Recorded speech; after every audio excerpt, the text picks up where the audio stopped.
is a presentation of Fox Sports. We are Black Hawk. We are St. Louis.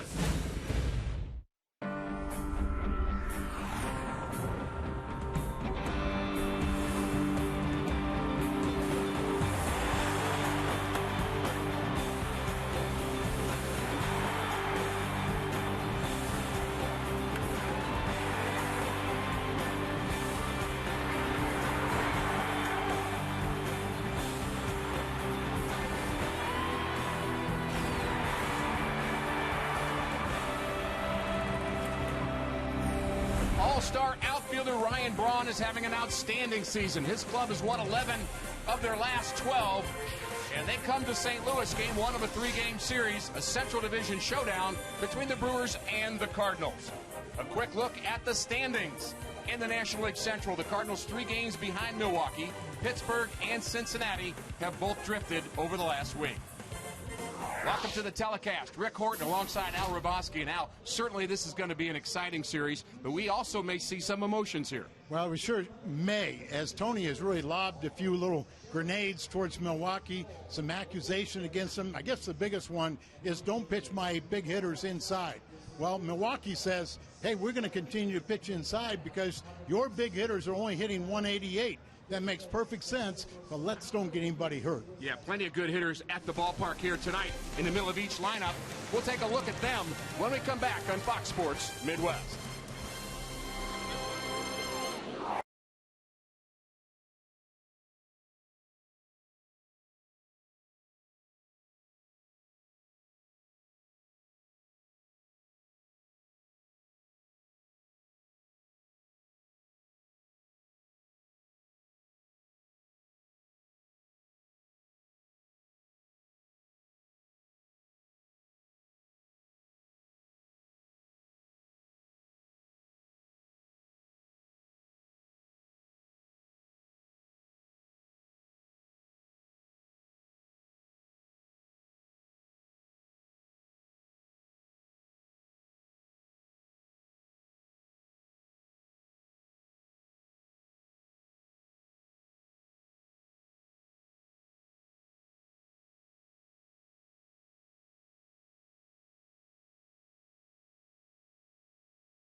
The Cardinals go at it. Our first bank, first take is the middle of each lineup. Well, you see, Milwaukee's got the best of it. No wonder Milwaukee wants to pitch inside when you get the effects of a 188 average against the big three. They say they'll continue to pitch inside. The risk-reward is too high. Plenty of excitement right around the corner. Both clubs getting ready. We'll have the pitching matchups for you when we come back on Fox Sports Midwest.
Starter in their rotation pitches better at home than he does on the road. So we'll see what happens in a showdown for first place in the Central Division.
With more on the games away from home, here's Rick Horton. The Cardinals traveled to Milwaukee to begin a showdown with the first-place Brewers on Monday. Matt Holliday hit an early home run to give the Cardinals a 2-0 lead, and Chris Carpenter cruised through 4 solid innings. But things unraveled quickly in the 5th, and when Niger Morgan hit a bases-clearing double, the Brewers had a lead they would not relinquish. The final score was 6-2, and the Cardinals found themselves 3.5 games back in the Central Division.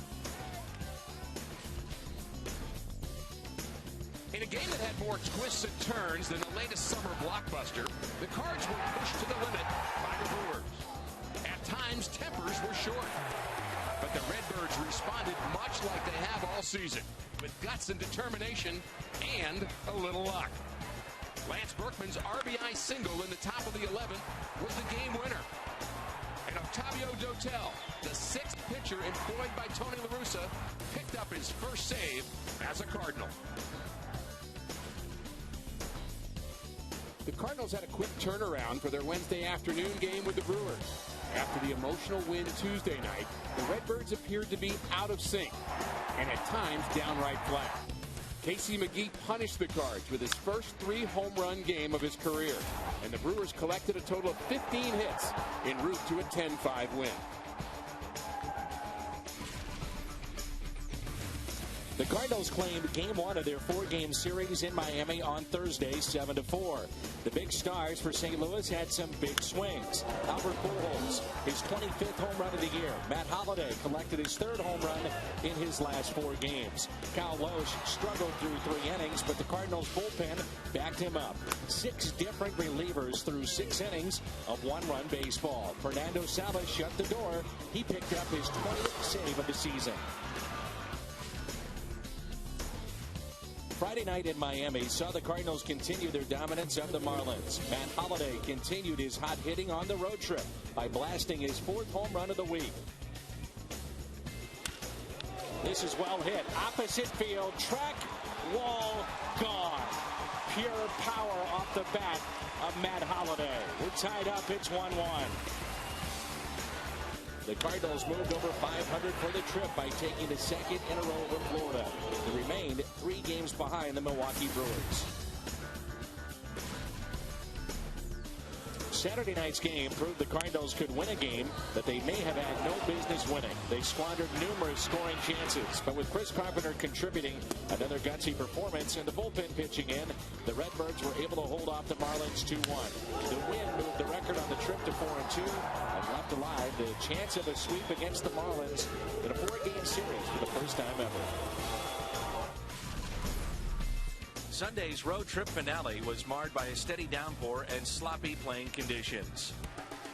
Ryan Theriot provided the biggest hit of the game, greeting reliever Bert Badenhop with a first pitch base hit to drive in the go-ahead run. Matt Holliday added 2 hits and 3 RBIs, and the Cardinals headed home to face the Brewers with a 5-2 road trip.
Cardinals baseball on Fox Sports Midwest is brought to you by Bud Light. It's the sure sign of a good time. Here we go. By Chevy. See your Mid-America Chevy dealers. by Southwest Airlines new Rapid Rewards. Unlimited reward seats and no blackout dates. By Dobbs Tire and Auto Center, #1 in quality tires and expert auto service. And by Steak and Shake, life needs flavor.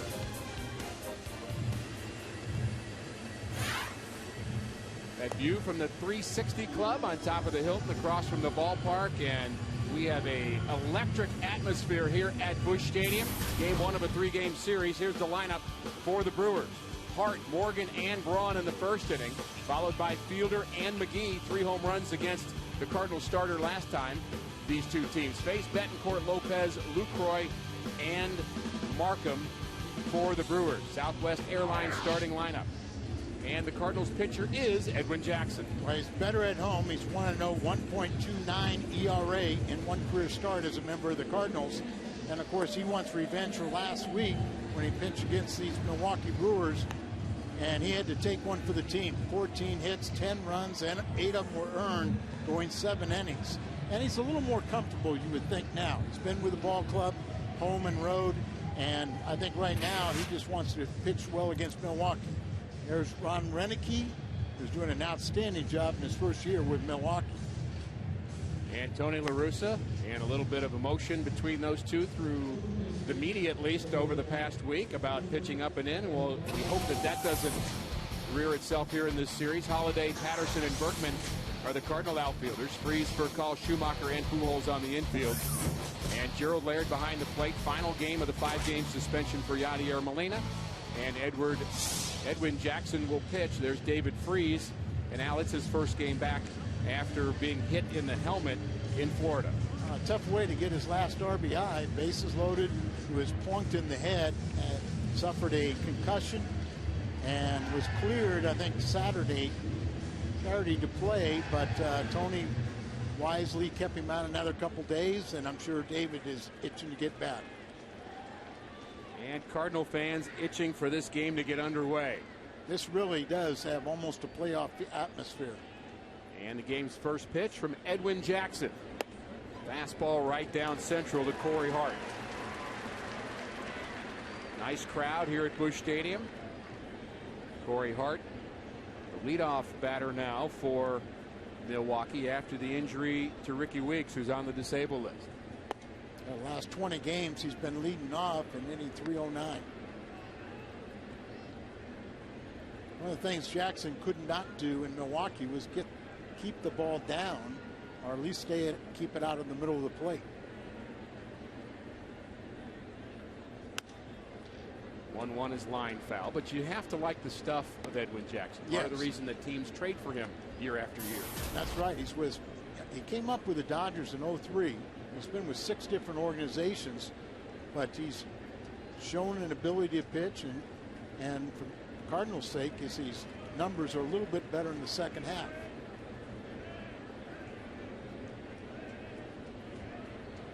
One-two to Hart is in the dirt.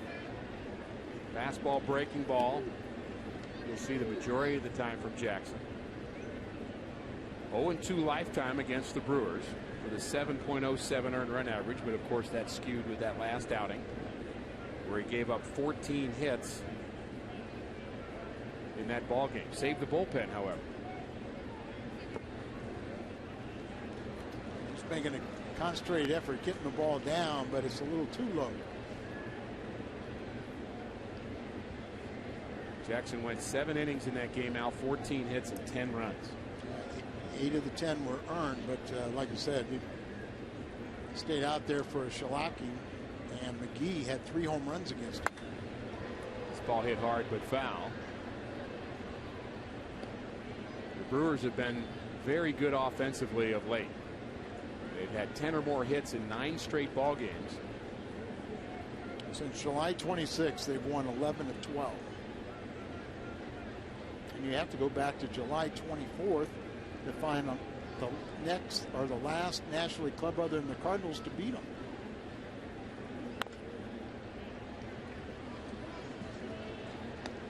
And it's almost as if, Al, this is a team that finally believes and understands, and maybe Ron Renicky has something to do with it, that they really believe they have a chance to win. Well, they should believe that way. And Renicky's a very positive person. And I've known him for quite a while, disciple of Mike Socia, one of our good friends. Swing and a miss. Jackson strikes out the game's first hitter, Corey Hart. And good breaking ball there as he got him to swing after a ball that was out of the strike zone.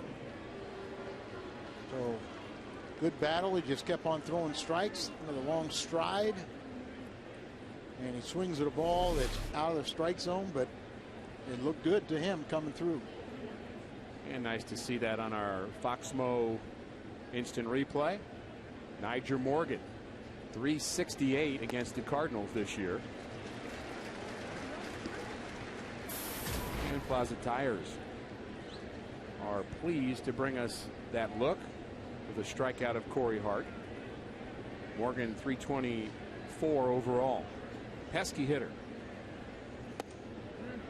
That pitch inside. So, you know, both sides have to pitch inside to get hitters out. Everyone wants to get their arms extended. And as a pitcher, and Ricky, you can elaborate on this also, from a survival mode, you know, the ball that's going to line back at you, it's a pitch away. So you have to pitch in to protect against that. 4-3, handled by Schumacher.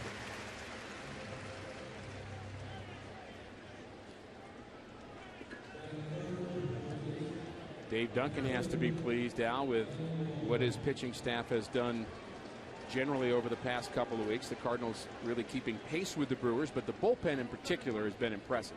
Yes, and you know the starters really have need to step it up, to be honest. And Dave would, I'm sure, would tell you too that he would like to see his starters go deeper and to cut down the opposition.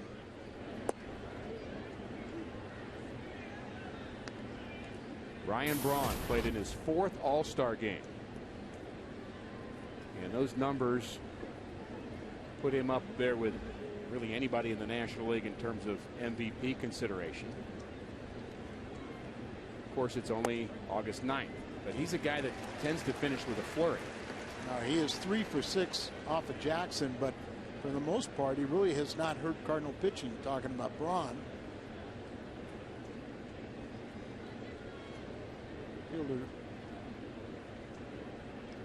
Maybe a little different, but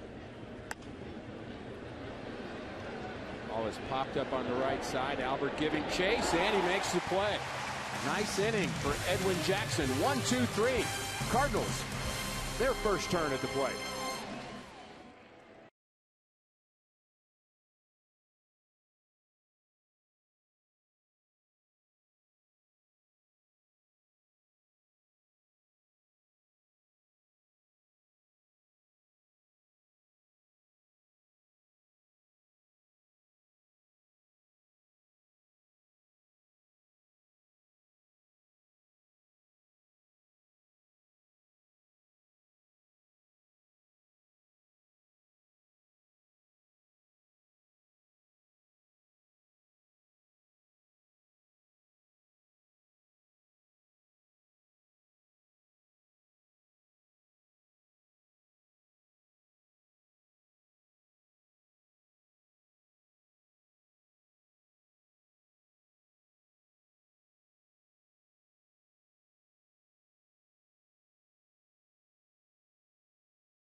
Great baseball ahead all week long.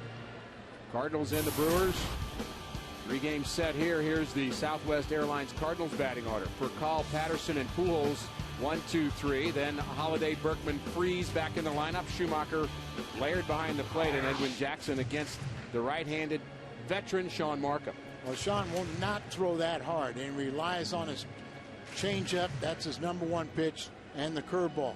He pitches better on the road than he does at home, and he dominates right-handed batters. Righties are only batting 170 against him. Switch hitter for Call, takes the ball low. Does not throw particularly hard, Markham, but he's very crafty. Usually that is a word they use for left-handers, Al, but he's a crafty right-hander. Yeah, and they say that even with his changeup, he will cut his changeup. He will do different things with it. So it's really hard to pick up his pitches because, you know, he doesn't throw that hard, and everything else kind of blends in. It's a curveball. More curves and changeups to the left-handers, but when he needs to make a pitch, it's usually one of those two. He'll throw a slow curveball. He changes speed on his curveball, and we noticed the last outing as well as anybody. Ball is flared down the left field line. Could be trouble, but it's run down by Ryan Braun. Out #1. And the Milwaukee defense behind Markham, they are 12th in the National League. They make their share of errors, especially on the left side of the infield. McGee and Betancourt. Lopez, former Brewer, former Cardinal, back on the club, and Markham and Lucroy are the battery.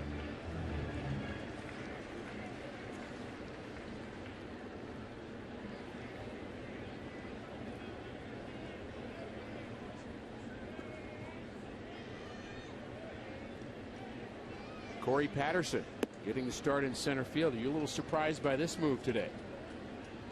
Yes and no. Think Jay would be back out there? Be another option. Now Jay is 2 for 6 off of Markham. Patterson is 3 for 10, so not a whole lot of difference.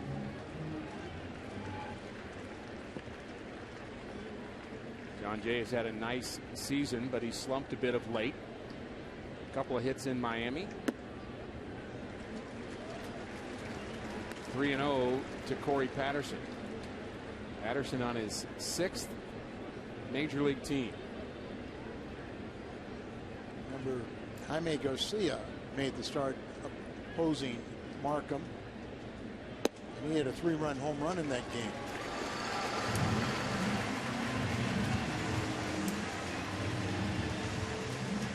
Cardinals have their first base runner, and here's an at-bat that will be very interesting. See if they pitch Albert Pujols inside. It's always interesting when Albert comes up. There are the numbers: 283.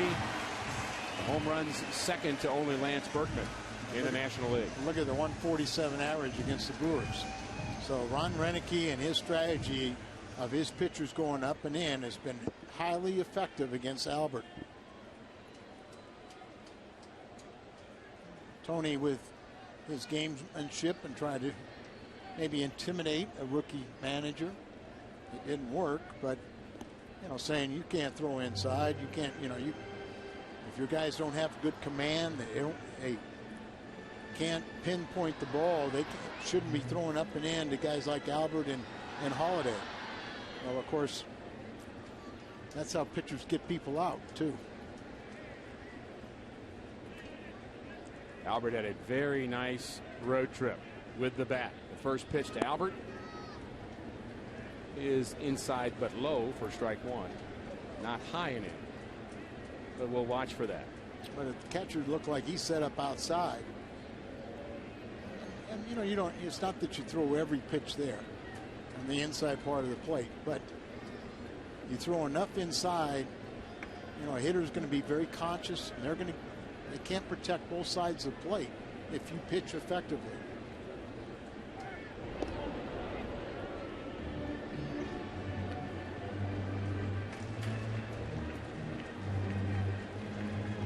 One of the other difficulties in making this argument against the Brewers is they are last in the league in terms of hitting batters, only 27 batters. Yeah. Cardinals have hit 37. The 0-1 to Albert. Strike at the knees. Albert doesn't like it.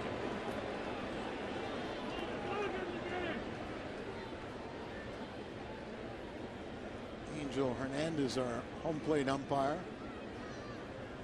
I talked to one of the umpires in this crew, and they said this is a very well scrutinized game by Major League Baseball. There's umpiring supervisors here. There are a lot of people, a lot of eyes are on this game, and they want to just see a nice, well-played game. There's a fly ball to center field. Morgan with great range in center makes the play. Albert had to reach for that one.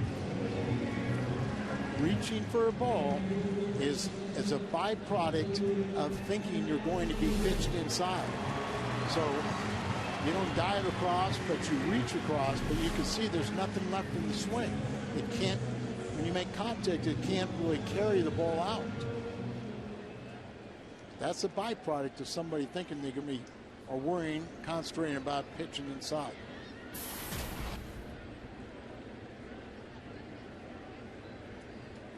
And will Tony La Russa send Corey Patterson here? Patterson gets some more attention from Markham. He's thrown over a few times now. Patterson, 13 stolen bases in his time in the American League. He hasn't stolen one as a Cardinal yet.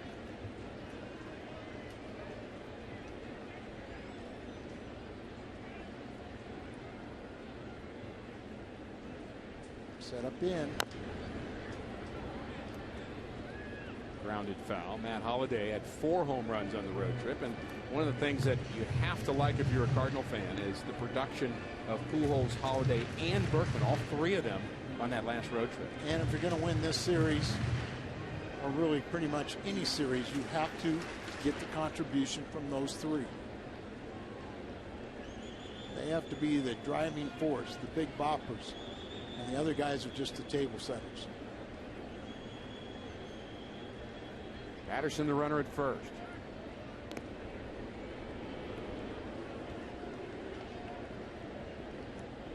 Holliday, a .349 career hitter against the Milwaukee Brewers. He's the one guy of the big 3 that has held his own a little bit against Milwaukee this year.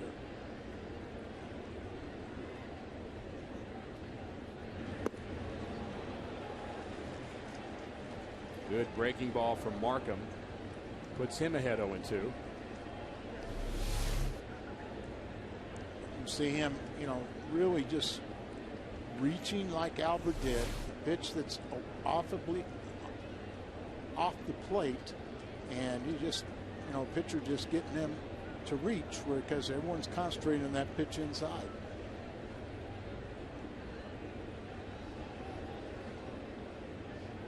The 0-2 jams Holliday, fouls it off. We do have a very nice crowd here today, and I am sure they are going to be in for a whale of a game. Cardinals are hot. They've won 4 straight. The Brewers have won 4 straight. You mentioned Al, 11 out of their last 12, and Cardinal fans really high expectations coming into this homestand. Like to see their Redbirds inch closer to the Brewers. Win 2 out of 3 at least. They have 9 more meetings, including tonight. So it's really going to be the Cardinals are going to have to do it with their head-to-head competition.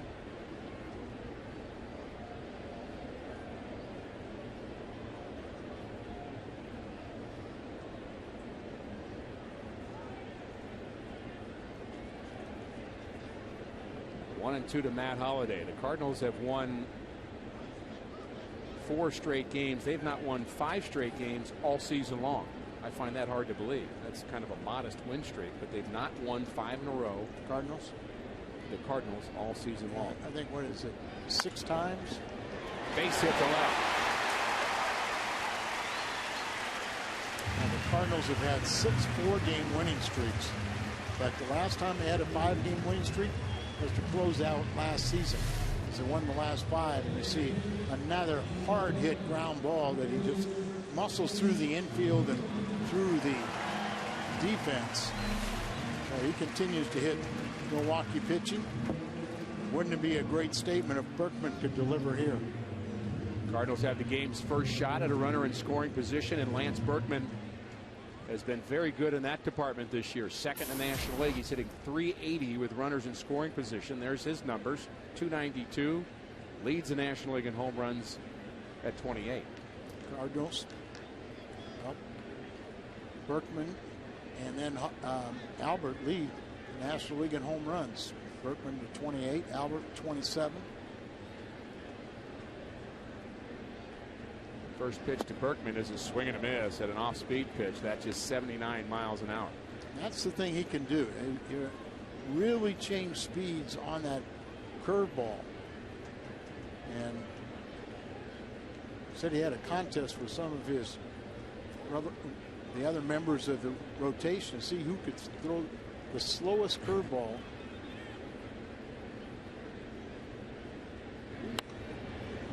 Anyone? I think I'm trying to think that right now it's sitting at 59. Berkman so far out in front of that one, he lost the bat.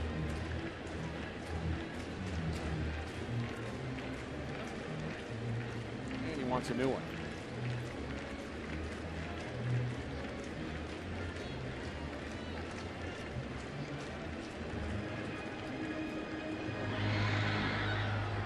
Getting a little better grip. Berkman behind in the count. He has not hit Markham very well in his career. Not at all. Just 1 for 8. And you can see that he's really off balance so far against the right-hander. And I think it was 138 the damage he's done against Milwaukee this year. Outfield is deep for Berkman. Cardinals with an opportunity here in the bottom of the first.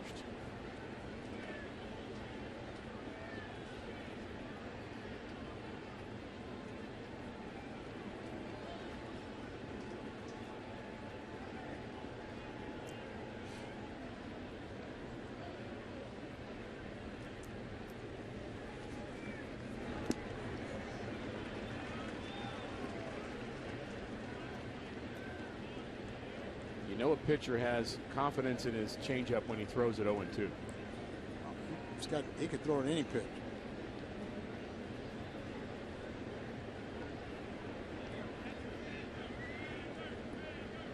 Maybe this is a lucky bat. Changed his bat a couple times.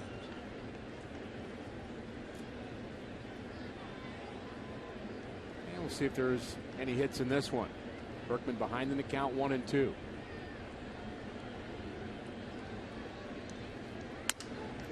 Breaks that one. Jam shot. We'll have to get a fourth back. Markham pitches through the first. Cardinals leave a couple on to the second. No score.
Through Game Connect on FoxSportsMidwest.com. As you watch the game on TV, you can join the conversation about the game on Twitter. Track trends and stats. Game Connect brought to you by Jack in the Box. Find it at foxsportsmidwest.com. Inning number 2. Edwin Jackson back to work. He's looking for his 9th victory here tonight.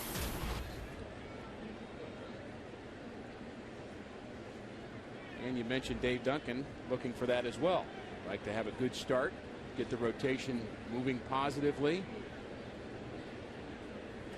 The Brewers have swung the bat very well, but they've also pitched very well. And one of those bats is Prince Fielder.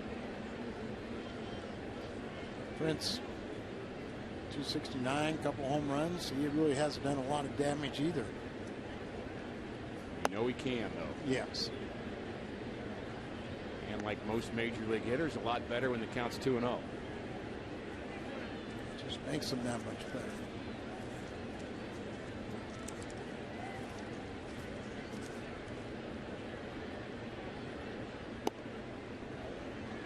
Taking 94-mile-an-hour fastball on the outside corner, 2-1. Fielder tore up the Houston Astros, and Cardinals played very well against Florida, Al, but Brewers were just as good against the Astros. 2-1, swing and a foul back. That's why you're going to have to beat the Astros. You know, it looks like it's a 2-team race. See who has the best, you know, head-to-head competition. Now the Brewers still are well under 500 playing on the road, but they're getting much better. The 2-2 fouled it off. The Brewers' home record is the best in all of baseball, 41-15. At home, they're even better than the Philadelphia Phillies. And not as good on the road. And here are the Brewers since July 26th. A lot of offense. Casey McGee, 3 home runs, all of them against Mr. Jackson. Ground ball to the right side. Always nice when Prince Fielder has to take an about face. Ray Knight, Coach Knight. And then the gentleman on the left with the hat, that's Gene Stevenson from Wichita State. Long time baseball coach. He was out seeing a lot of, not so much his guys, but guys that have played, he's managed against over the years. Very successful baseball coach. Ground ball to the left side, backing up is for a call, but he has a very strong arm. He throws out McGee. Jackson will appreciate for call as he has great range, and as you said, the equalizer and you know what can determine whether out or safe is that arm strength. Pregame made such a nice play in game 2 in Milwaukee, really saved that game on a bloop that was going over his head. If he doesn't catch it, game's over. Cardinals were able to come back and win that. Brewers took 2 out of 3, however, and the Brewers are 6-3 against the Cardinals this year. And as you mentioned, Al, 9 games left, so you have your opportunity right in front of you if you're the Cardinals. Can't expect other people, in particularly our division, to help out. Betancourt tries for a call again. No luck. 3 ground balls for Jackson. Nice inning. Freeze, Schumacher, and Laird in the bottom of the 2nd.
are the numbers of Sean Markham. Well, you can see Markham, he prefers to pitch on the road, a much better ERA. And, of course, Tony has loaded up his lineup with left-handed bats. As you see, the right-handed batter is only batting 170 against him. So, you know, he's been around a long time in the American League. He was traded, you know, to be this effective pitcher that he's been. And he's really starting to pitch better and better. But, of course, our equalizer is Jackson pitches much better at home than he pitches on the road. Two hot teams offensively, but two pitchers that you'd expect to pitch well here tonight. We'll see what gives. Strike one to David Freese.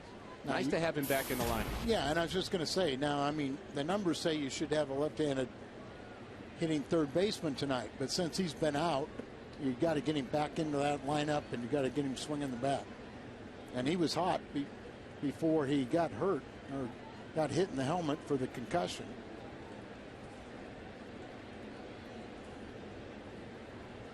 David having a nice season. 320, 7 homers, 31 RBIs. And he laces this one foul past Oquendo.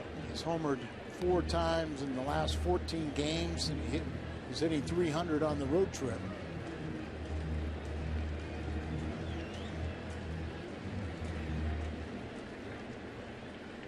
Descalzo has filled in so well at third base when David's been out. Reaching, hitting the ball to the right side. Fielder stumbles a bit, but flips to Markham. And Freese is retired.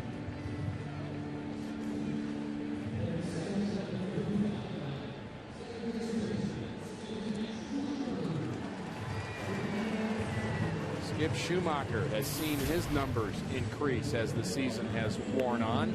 Game number 116 for the Cardinals. Schumacher up to 286, and one of the more steady Cardinal bats over the last month. I think he said it best. You know, he's closer to a 300 hitter than he was the 220 hitter of a year ago.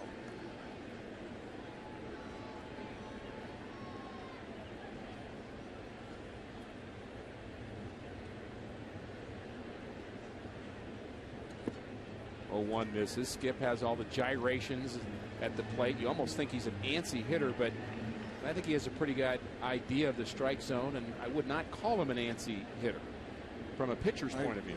I agree.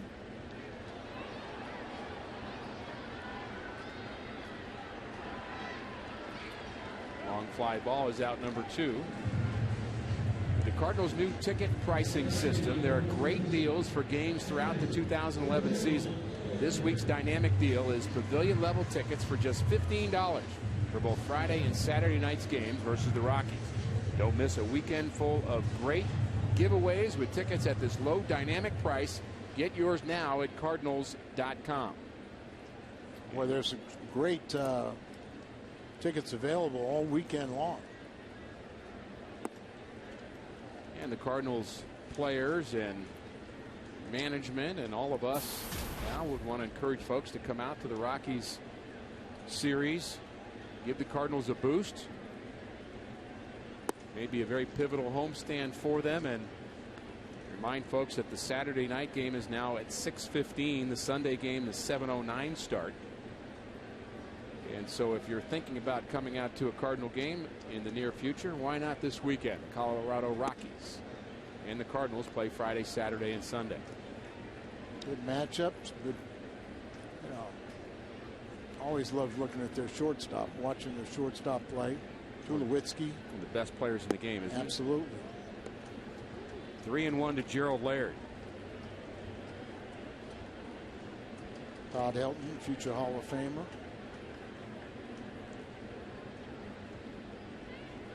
The 3-1. Hit on the ground to McGee. Laird is retired.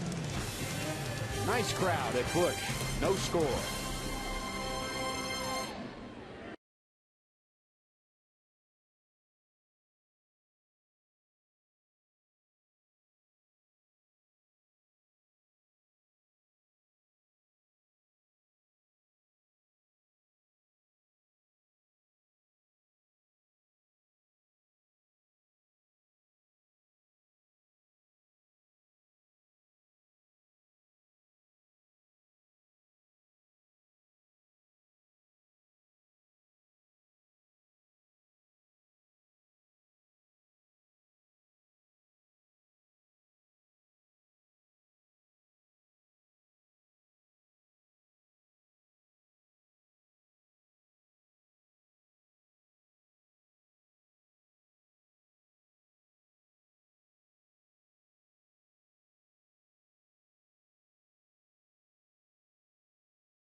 West is brought to you by Taco Bell. Right now offering $20 admission vouchers to Live Nation concerts. And brought to you by Verizon, America's largest and most reliable wireless network. Top of the third, no score. Brewers and the Cardinals. A warm August evening. Al Raboski, Rick Horton, along with Jim Hayes, who joins us here for the third inning. Beautiful night for baseball, and Jim, it really has a great feel here at the ballpark as a game that matters, and you certainly can sense that as you walk through both dugouts and clubhouses. Well, the Cardinals chasing the Brewers, and then with the series they had in Milwaukee, some hijinks that featured bean balls and complaints about the scoreboard.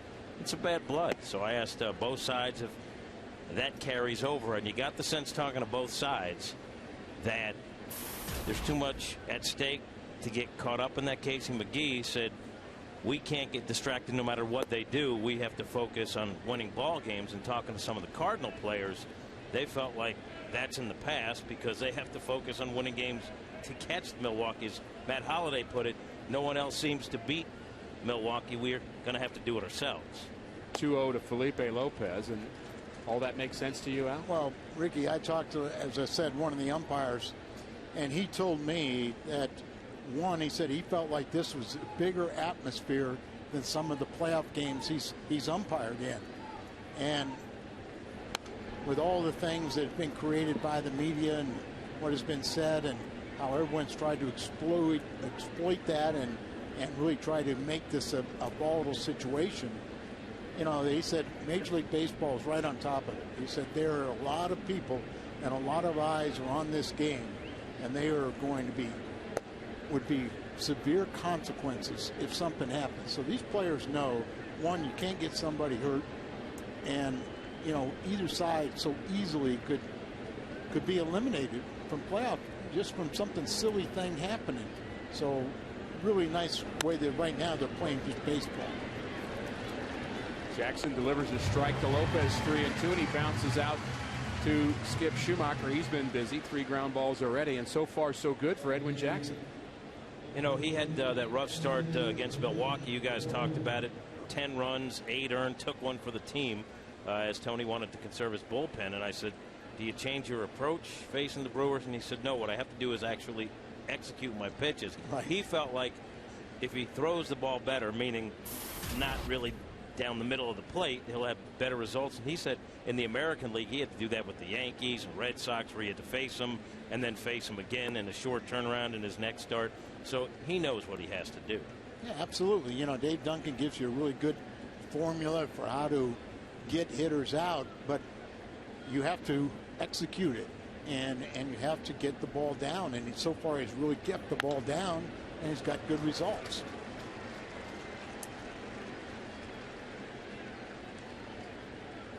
First hit for the Brewers. Jonathan Lucroy is aboard, and here's that issue we dealt with in Milwaukee. First it's Albert, and there were some other pitches up and in, but that one's the one that was kind of the straw that broke the camel's back. So then Jason Mott retaliates by hitting Braun right in the middle of the bat.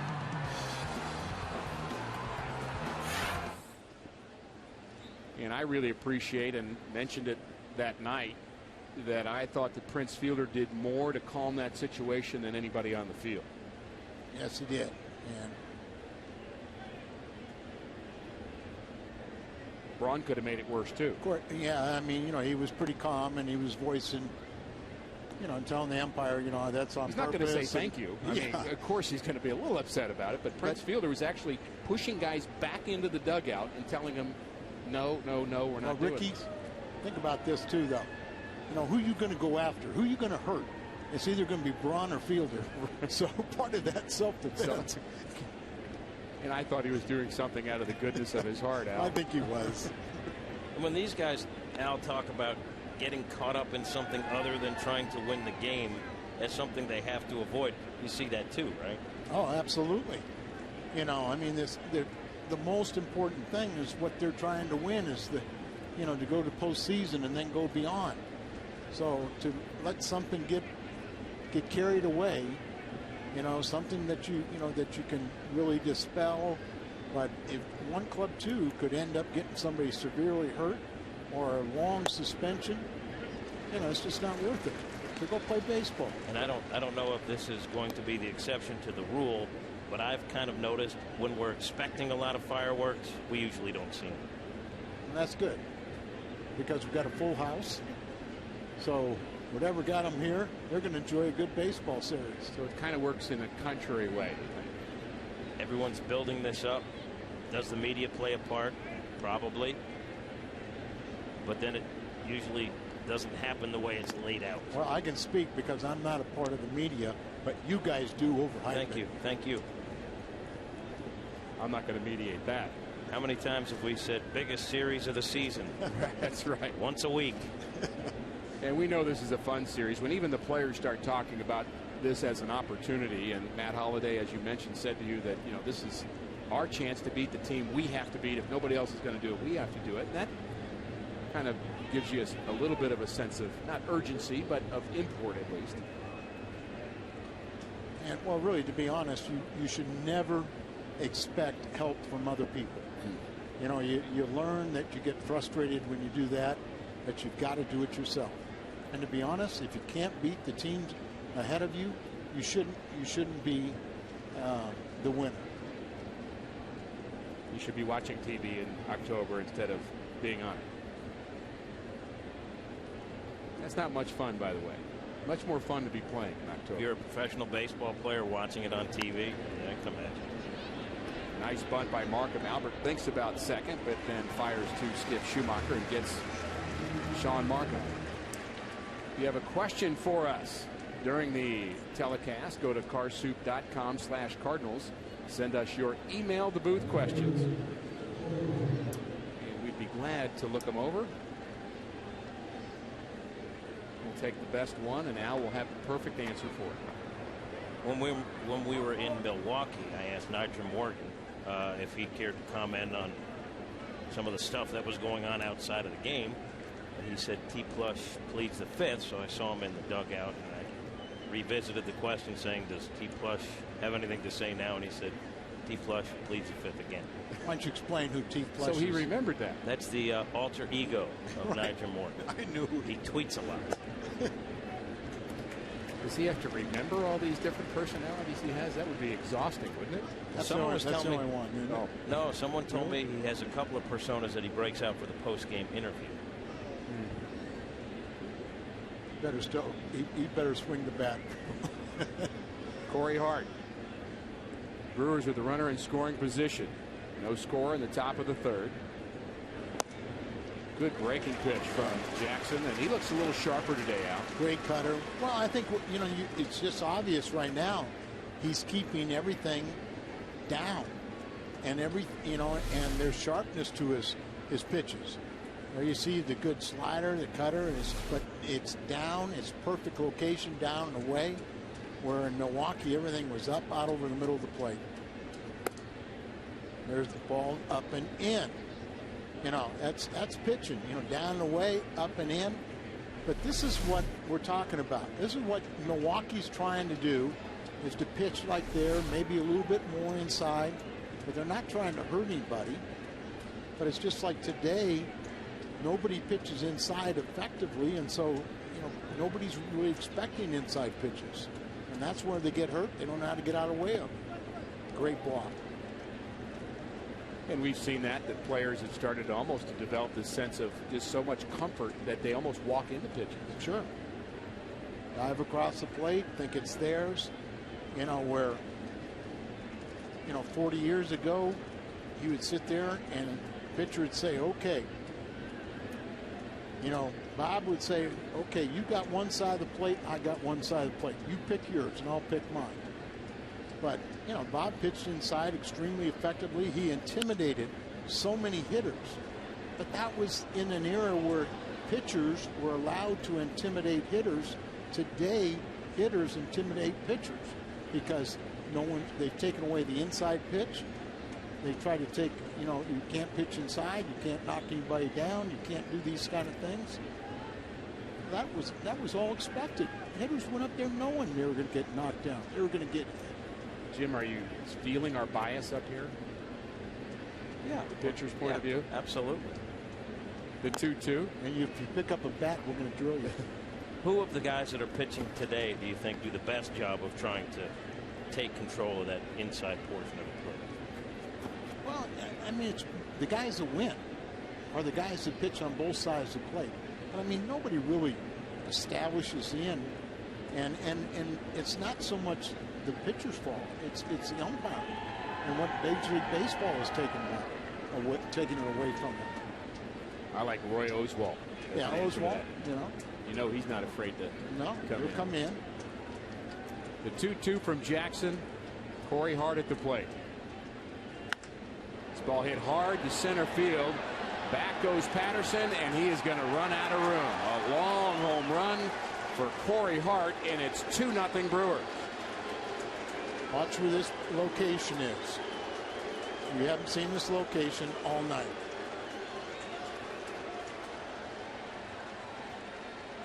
And we got Corey Hart to swing at a breaking ball down in the dirt, but he pitched him down. Well, there's the first one that's going to be up. See, Laird moved over towards the plate. He was set up away, moved his glove back in the middle of the plate, and gets the ball up over the middle of the plate. You get that result. Corey Hart, much more of a fastball hitter, and that was a good call, at least. The breaking ball just missed the spot. And there's a line drive into the right field corner, and this is trouble. Nigel Morgan can fly, headed to second base. He's thinking about 3, and there he goes. He turns it on. Strong arm is safe at third base. Boy, Schumacher made it close, though. Outstanding throw by Skip Schumacher. Right on the money, but a triple with 2 outs for Nigel Morgan. And it looked like another pitch in the middle of the plate. And Nigel sees it gets by or gets down. And just look at him run. Boy, he does fly. But how about him looking at his third base coach right away? There's a strong throw by Schumacher. But a little late. Quick tag by Freese as well. Great camera work. 2-0 Brewers. Jackson trying to stop it right there. And a tough customer in Ryan Braun. Braun popped out in the first inning.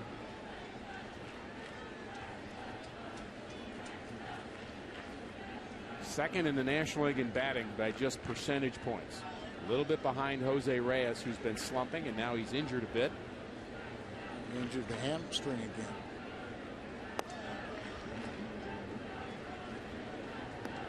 Could have been called a strike.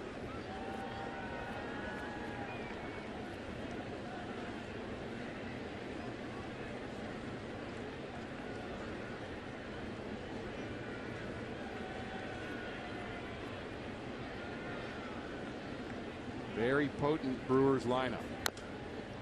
Braun bounces it foul, 1-2. You can't think that this is any more potent than the lineups that Edwin Jackson saw in the American League. I would agree. And with no DH in the National League, you'd have to think it would be inferior. So, like he said, he's made adjustments against Boston, New York, Texas.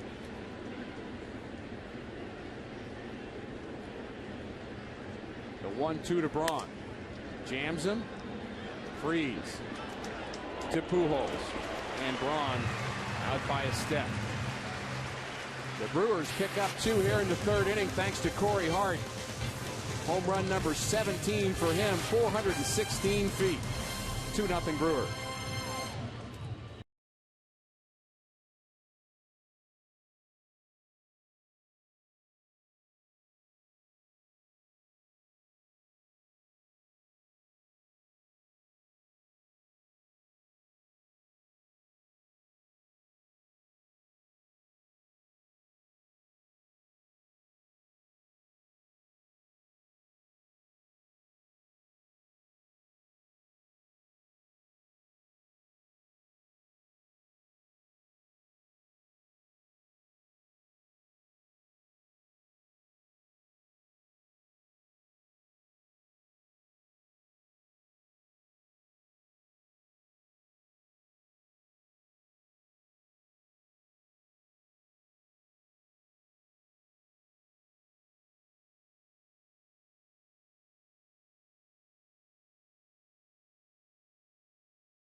Cardinals score 6. You can get a 25-cent drink the next day, all day at On the Run at Mobile. That's any 20-ounce coffee, fountain, or frozen drink for just a quarter. We're serious. Corey Hart is serious. 2-0 Brewers. Homered in the top of the 3rd inning to give the Brewers the lead, and it'll be 9-1-2 for Tony La Russa's Cardinals. Tony with 2,700 career wins now. And next season, he'll move into 2nd place early next season, hopefully. Past John McGraw, 63 wins behind him. Edwin Jackson, we've seen him have a pretty nice swing. Got a couple of hits as a Cardinal, batting average at .222.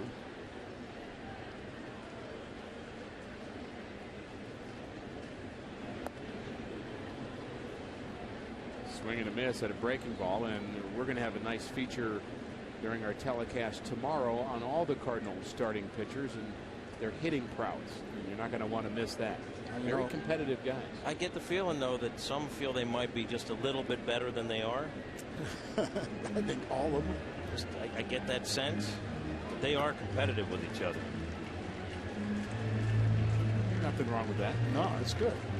It's good. It's just that fun, friendly little competition makes everybody better.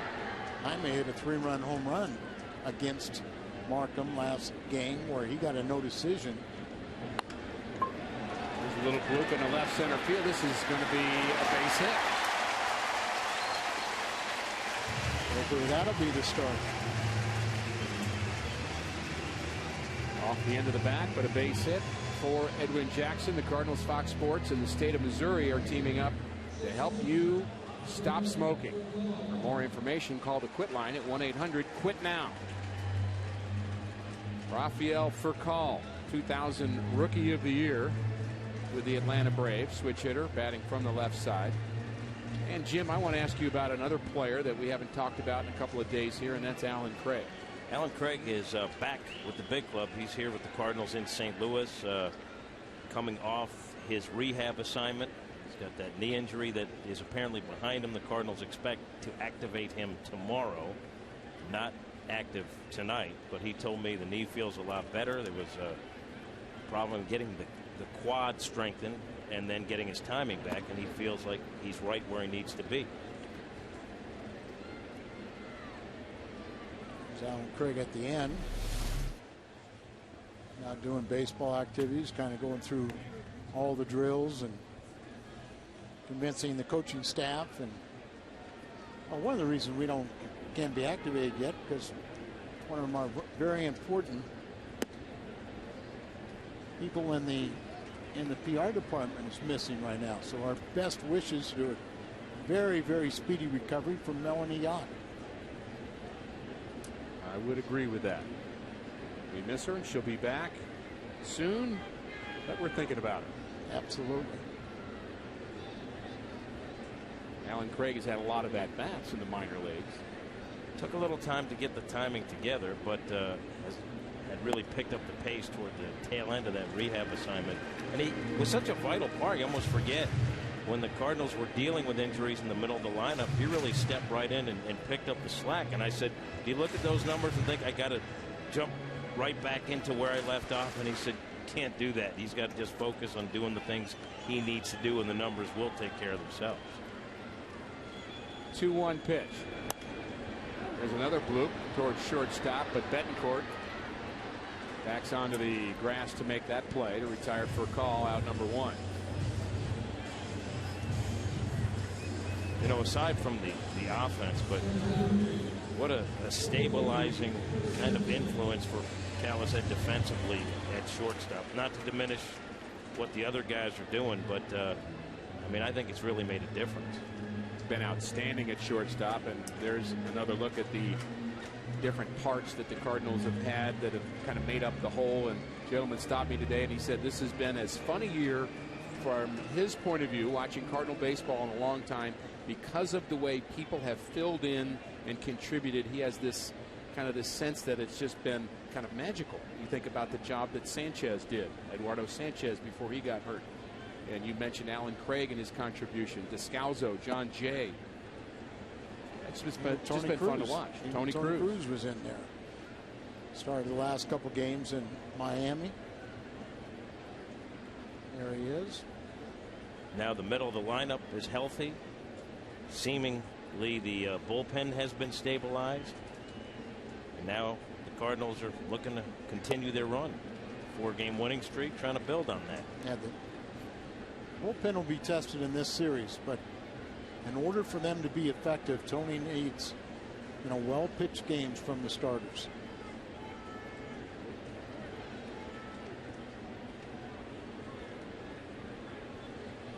Only 2 to count to Corey Patterson, the Cardinals center fielder. Jackson had a base hit to lead this inning off. Short lead for him. Ball in the dirt, gets away. Jackson not going. Quick reaction by the catcher, Lucroy. And here's where you've got to get Patterson on base to give 3, 4, and 5 a chance to drive some runners in.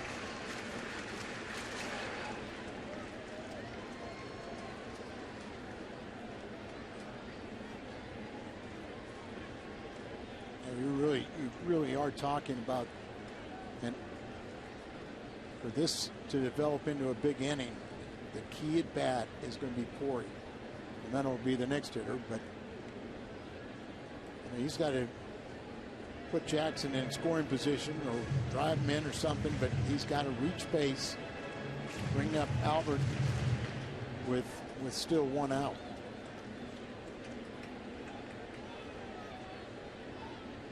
Outfield is deep for Patterson. They'll be deeper for Albert.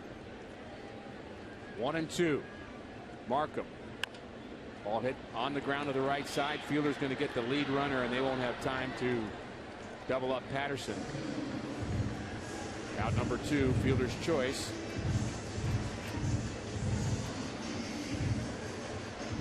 And Albert now will bat with a runner on first base instead of a couple runners aboard, and slightly less stressful for Mr. Markham.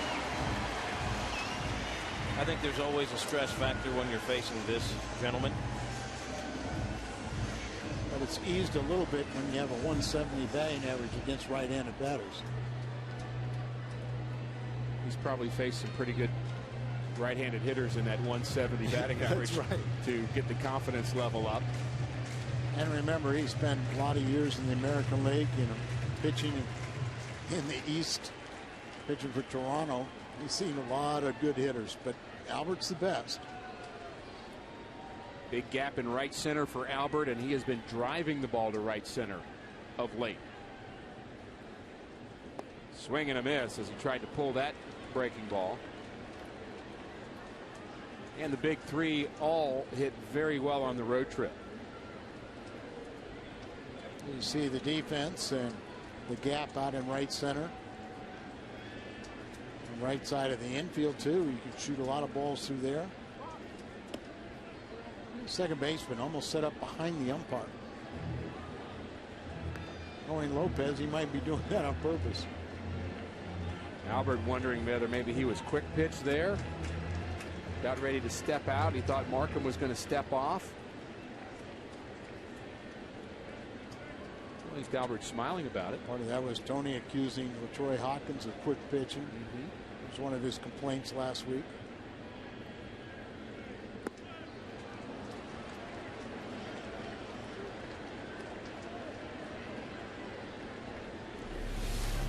The sharp breaking ball of Markham. You just don't see Albert take swings like that all across the plate. He has such great balance.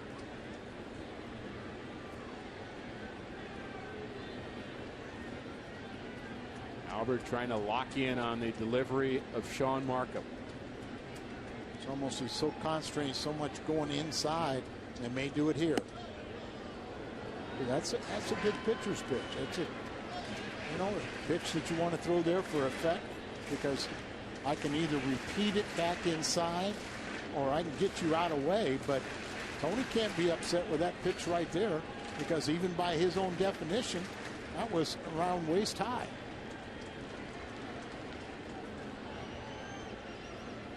Hard to be much more competitive than that man. 2-2 the count to Albert. They'll go away. And it's a called strike on the outside corner, and Albert does not believe it, but he's going to have to accept it. 2-0. Brewers through 3.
St. Louis 2-0 Brewers, top of the 4th inning.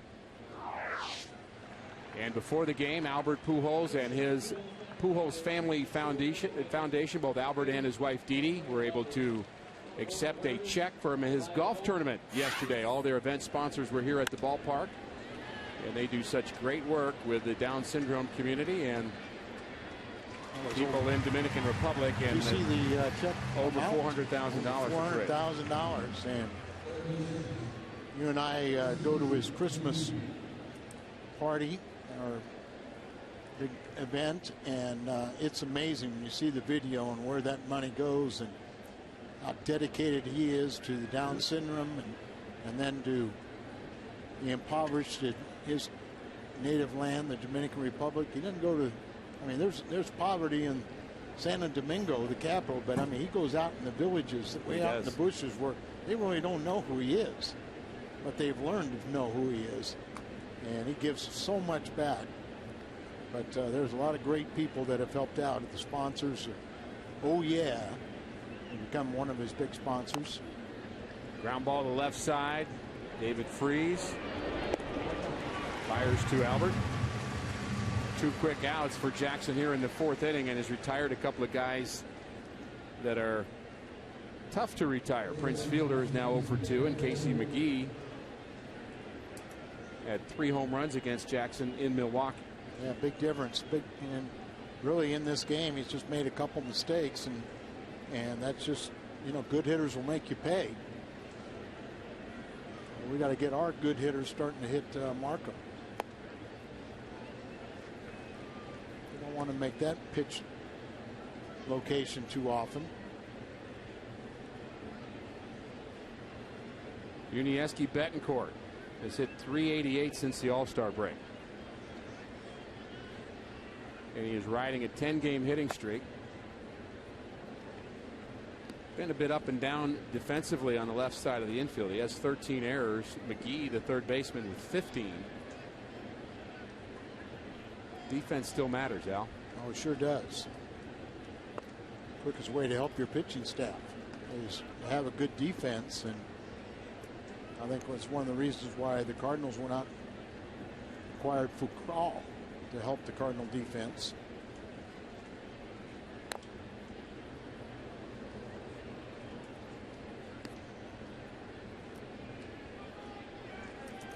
Betancourt has also hit in 18 of his last 19 games, so he is streaking positively. The Brewers offense, 10+ hits. We mentioned in 9 straight games.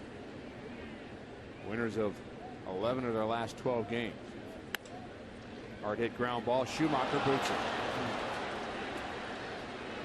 Only his 5th error of the season, but I'm sure he'll tell you that he did everything but catch it. Looked like he went down on it. Looked like he was paying attention. Ball hit right there. Looking kind of maybe at the last second looked up. Oh, he brought the glove up last second and it stayed down and went right underneath him.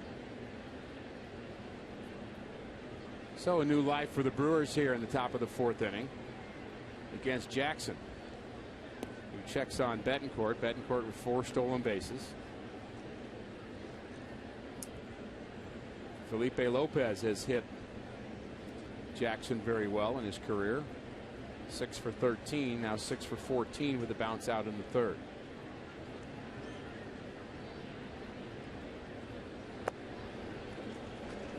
He's had the sense that Lopez was a much better hitter from the left side. And really, he struggled as a Cardinal, but he's been a real hitter in his career, Al. He's a 270, 280 hitter each year. Well, the first time he came, he hit about 360. First time he was with the Cardinals, and it seemed like he was inspired and wanted to play. And it's one of those guys that you catch him at the right time, and he wants to play. He can show you a lot of talent. There's a line drive into right center field. There's some of the talent right there. Run down by Patterson. Runners at 1st and 3rd now. And the Cardinals are hoping that that error by Schumacher does not hurt them here in the 4th. See where the location is kind of on the middle of the plate. He just hits it squarely and hard enough that the defense get it by the defense's second base. 1st and 3rd, Laird out to talk to him. I'd say Jackson has really had a crossroads here in this game. Trailing 2-0. A couple runners on here. He can settle down and kind of put some zeros on the board out the rest of the way. He's got a nice start, but you don't want to unravel at this point. You want to give your team a chance to win the game. Yeah. And see the defense. Jonathan LaCroix, he's been hot of late. Straight away in the outfield. Pretty much straight up the middle.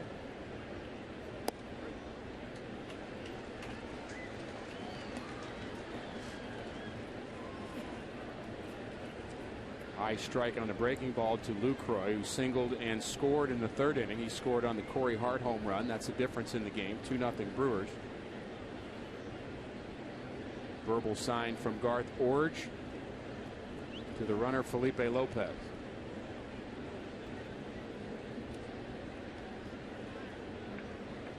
There, they come out. Tony going to talk here is Croy. He's 1 for 1, but he's hit 328 over his last 18 games. And you got the pitcher spot on deck. Tony, you want to come out here and really talk about strategy?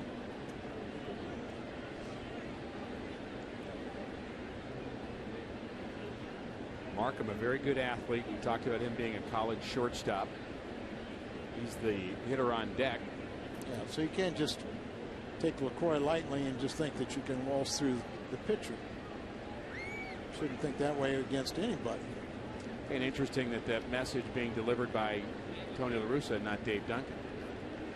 Sometimes there's messages that only the manager can deliver with the most effect. Sometimes it's the manager in this case because he speaks Spanish. Not an issue, obviously, with Edwin Jackson, but there are times that Tony will come out and talk to Latin players. Although I understand Dave Duncan is learning Spanish. How about that?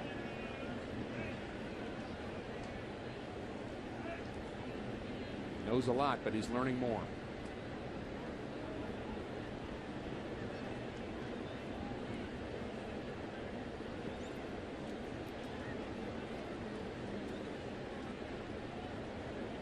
1 strike count to Jonathan Lucroy. Decent season with the bat, 285, 8 homers, 47 RBIs out of the 8th spot.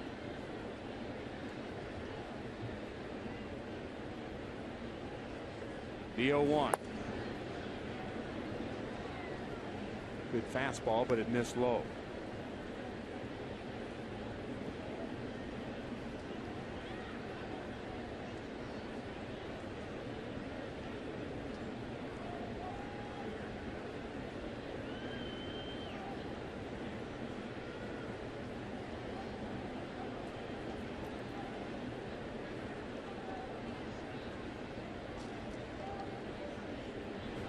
Swing and a miss. And Jackson 1 pitch away from getting out of this 4th inning. Remember execution. You know what you want to do, now do it.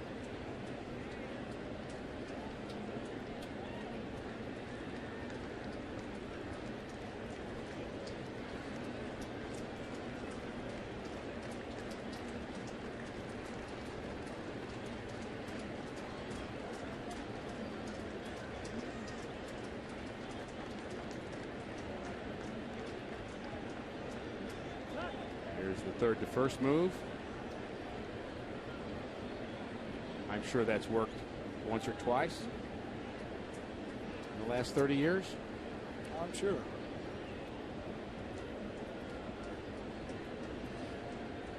A lot of times better base runners are the ones that get fooled by that. Slider. The 1-2. Swing and a miss. He strikes out LaCroix. Strikeout number 2 for Jackson. And he pitches out of it in the top of the 4th. Cardinals with work to do.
Hits tonight.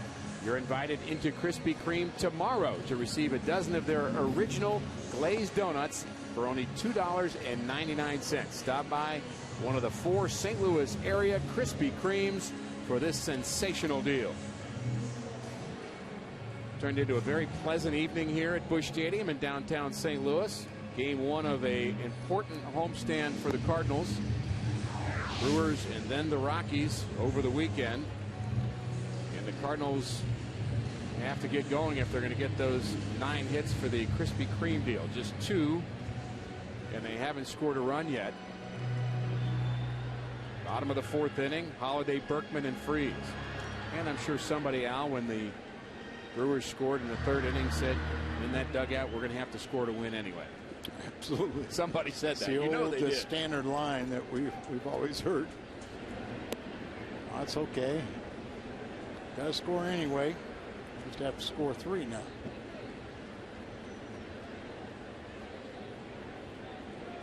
Strike one to Matt Holliday. Pitch count at 51. Matt, the second highest career batting average against the Brewers, 349. And he added to that with a base hit here tonight.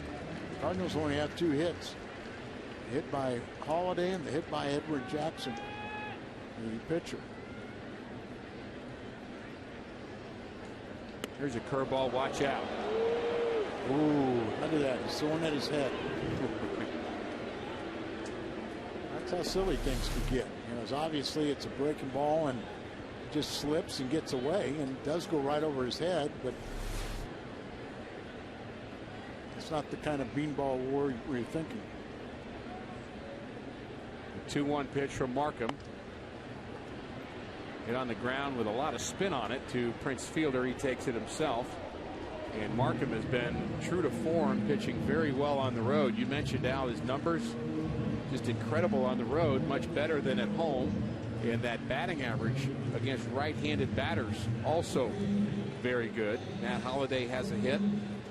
170.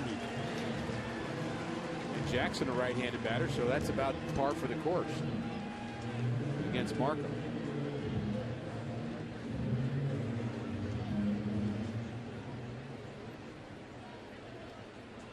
Realize it, but the last 28 meetings against the Brewers, against the Cardinals in St. Louis, the Brewers have won 19 and the Cardinals only 9.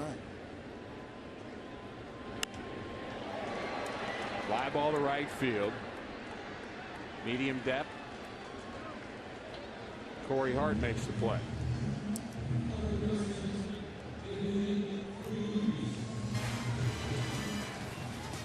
The NFL is back and Fox has the coverage. It begins with a preseason special as the Buccaneers head to Kansas City to take on the Chiefs. Coverage begins on Friday, August 12th at 7 p.m. in high definition, only on Fox. Can't wait.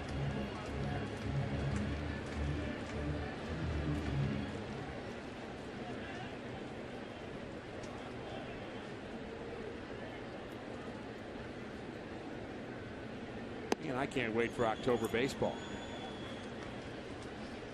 And a lot of folks in the Midwest would like to see the Cardinals playing in October. But first comes September baseball.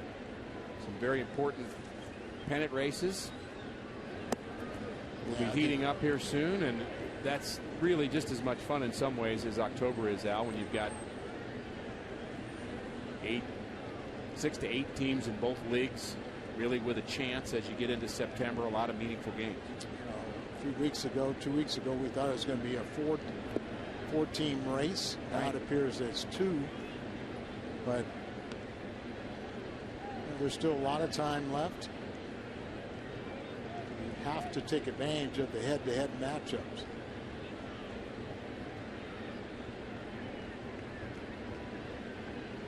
Two out, nobody on. Cardinals looking for some offense. And they're not going to get it there. David Freese strikes out. We're through 4. Cardinals trail 2-0.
that has been bringing visitors there for more than 100 years. Lake Taneycomo's clear waters provide some of the finest trout fishing available anywhere in the world. The rainbow trout, brown trout that swim the waters of Lake Taneycomo provide an exciting year-round fishing experience. You a fly fisherman? I am not. I don't quite understand it either. But when you played for Whitey Herzog, you had to fish. It was a team rule. I really haven't done much trout fishing for a while. Last time was on the Little Red. There's the numbers for Edwin Jackson. Really, the couple mistakes, and Corey Hart made him pay for the biggest one with a 2-run home run. But just do a lot of marlin fishing, bill fishing. Did that for so many years. Now it's time to go back down to trout fishing.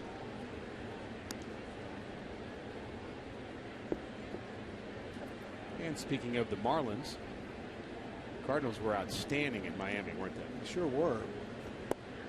Just hope some of that series kind of bleeds over into this Milwaukee Brewers series. And it's kind of what we talked about, is in that Miami series, everybody contributed, but you got the big contribution from the big three, and then everybody filled in. And so it made that series a lot of fun. But the big three are so key. And if a pitcher can hold them down, then you pretty much have the formula for beating the Cardinals. And Milwaukee has done that for the most part this season. They've contained the big three. Breaking ball hit hard into the left center field gap, and it's run down by Holiday, and he's going to keep Markham at first base as he spins and fires it in to Skip Schumacher. That ball was hit hard by the pitcher Markham. Well, we talked about a former shortstop. Apparently, like he was at Mizzou for first year, they wouldn't let him hit, so he transferred to Missouri State. And there you see the play and the cutoff and the throw back in to hold Markham to the single. Maybe that's what we need. Get him on the bases. Get him tired out.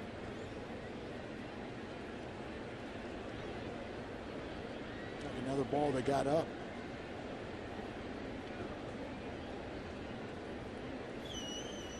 Corey Hart, the difference in this game so far. Blast to right center field in the third inning. Home run number 17 made it 2-0 Brewers. He fouls that one back, a pitch up and in. And here's that home run swing of Corey Hart. It's a mistaken location, and he made him pay.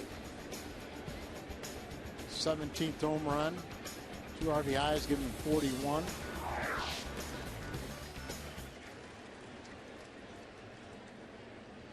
Pretty powerful leadoff hitter.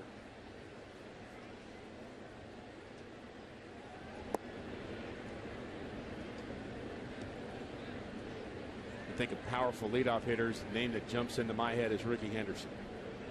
Well, he would be the prototype.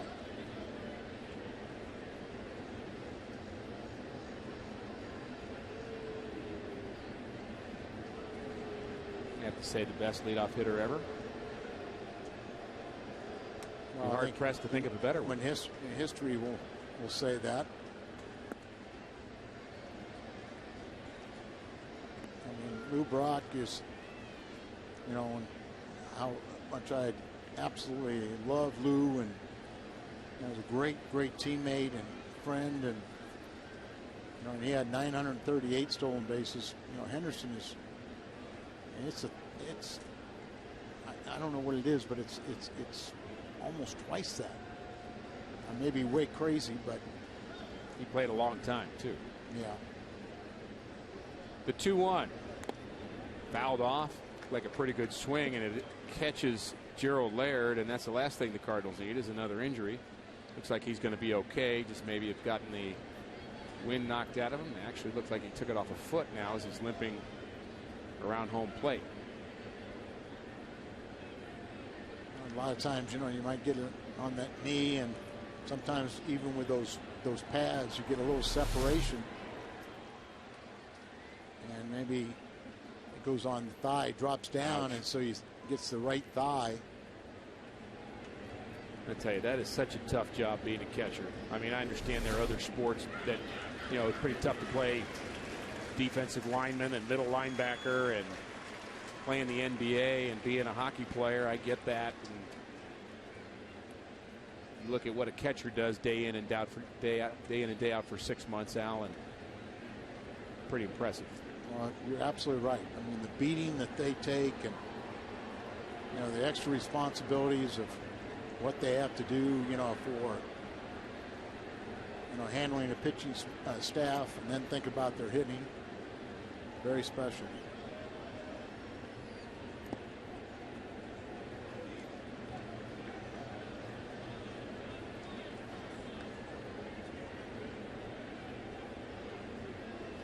Nice stab by Gerald Laird. Ball in the dirt. And here is the stolen base, all-time leaders. Okay, but you can see Ty Cobb is who Lou brought, 892. That's impressive. But, over 1,400 steals. And Lou, of course, Lou played in an era too when a lot of times he didn't steal. Early in his career, he didn't steal just for the sake of padding your numbers. It only meant something if it helped you win a ball game. And a critical walk for Edwin Jackson. He walks Corey Hart, and he is just asking for trouble in this inning. Cardinals already trailed 2-0. Brewers have out-hit the Redbirds 5-2, and now you're getting into that part of the lineup that scares you a little bit. Nyjer Morgan has hit the Cardinals well.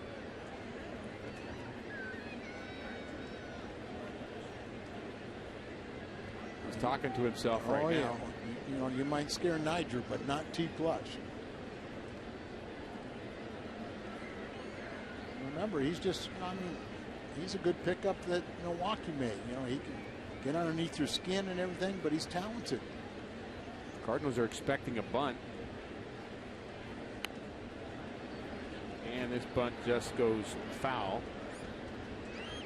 Morgan carried his bat with him. You could tell by the spin that was going to go foul. And I don't know what I think about him bunting here, Al. You've got the speed of Nyjer Morgan. He's not going to hit into a double play anyway. Well, I'd rather have him swing away if I were a Brewer fan. Yeah. And kind of caught it right on the head.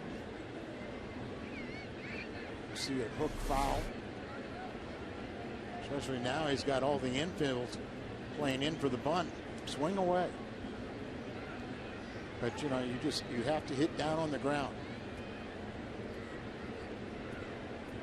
He's bunting again, and this one gets away from Laird. He may have him at second base. It's going to be a close throw, but back in safely is the pitcher Markham. That ball actually hit the umpire. That's a break for the Cardinals. It got past Laird, and I believe it caught Angel Hernandez. Otherwise, it would have gone back to the screen. Well, watch it again. Got underneath it. It looked like it hit Angel's right foot. Kept it right there so Laird could pick it up. Hits the foot. Bounces right there, stabs it, and then tries to get the pitcher out at second base.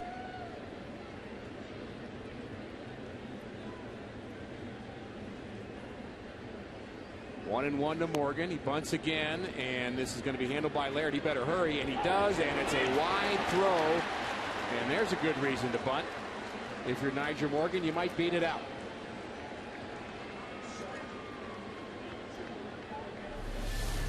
An error on the catcher, but pulling Schumacher off the bag. But if we see where Laird threw the ball, he was kind of throwing it over Albert, and that kind of forced the high throw. As they all converged in on the bunt, Laird picks it up, and then he's kind of throwing it around and through Albert Pujols and produces the high throw.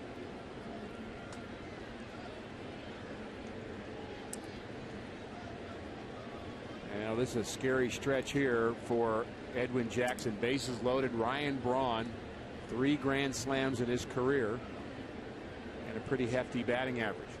Cardinals need a double play here.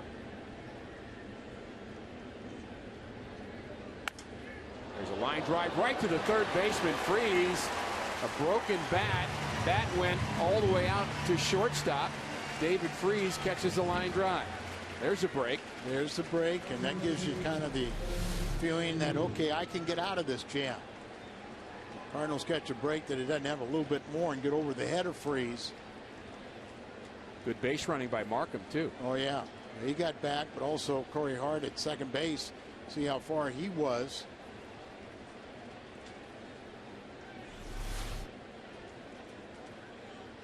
Jason Mott is warming up. He's been the guy to clean up an inning.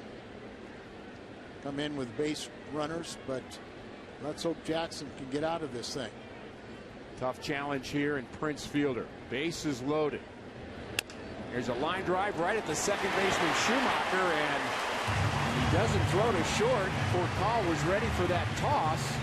I don't know, that might have been close. Skip elects not to flip to Furcal. Well, I was really kind of looking at the defense. You see where Furcal is, and then you don't even see the second baseman. He and Pujols were kind of bunched up on the right side. Skip took a couple steps to his right. And on the replay, I don't think he would have been able to double him off anyway, but Furcal at least hustling to get to the bag in hopes of doubling off. Sure. Corey Hart. And you don't want to make a throw if you can't get it out. So the Cardinals have had 2 quick breaks here.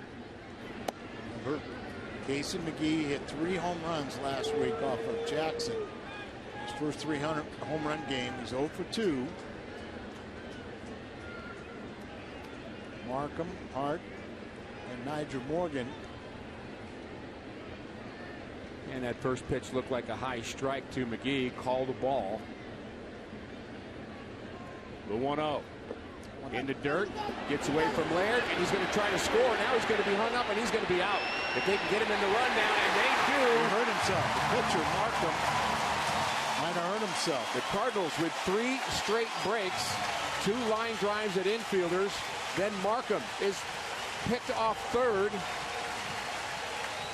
And it began with David Freeze catching this line drive off the bat of Ryan Braun. That's out number 1 with the bases loaded. Then it's Prince Fielder lining to Schumacher. And the third out. Ball gets away from Laird. Markham is caught in a rundown.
Nothing Brewers, but the Brewers with a chance to break the game open in the top of the 5th inning. Sean Markham was the runner at third base, and he was going to try to score on a ball that got away from Gerald Laird, and then out. Looks like he may have turned his ankle. Right there, you see it kind of roll over. Well, there again and again. So then he allows the tag, but more importantly, you know, the medical staff and Ron Renicky, everybody checking to see if he's okay. He said he can resume this ball game, but I'm sure they'll keep a very, very close eye on it.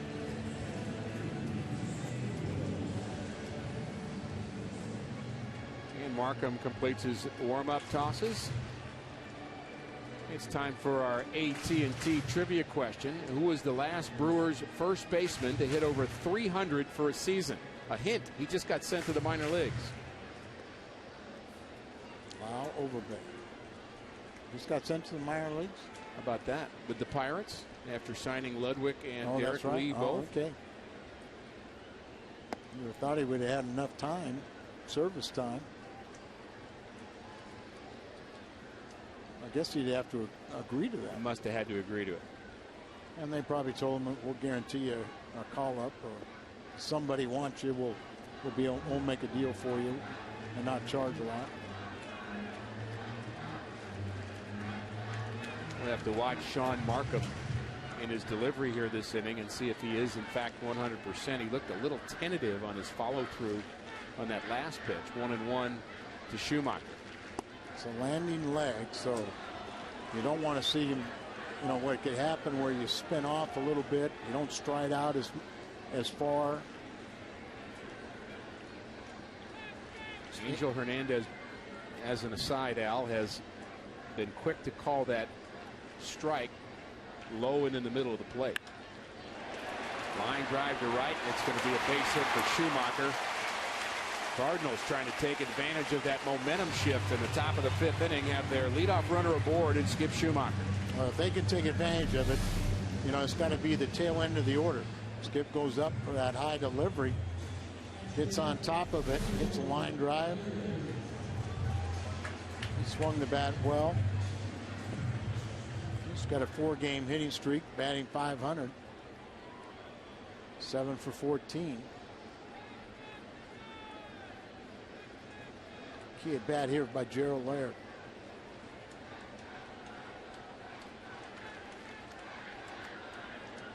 Momentum is a very difficult thing to explain in the game of baseball, Al. There goes the runner, ball hit on the right side, and it's in the hole past fielder. Schumacher slid into second, had to get to his feet, and he advances to third. Cardinals with runners at first and third. Hit and run base hit for Gerald Laird. And because fielder just got a little piece of it, it deflected it, and it slowly rolled into the outfield. That allowed Skip to get up from second and go to third. So you can look in right here. He slides.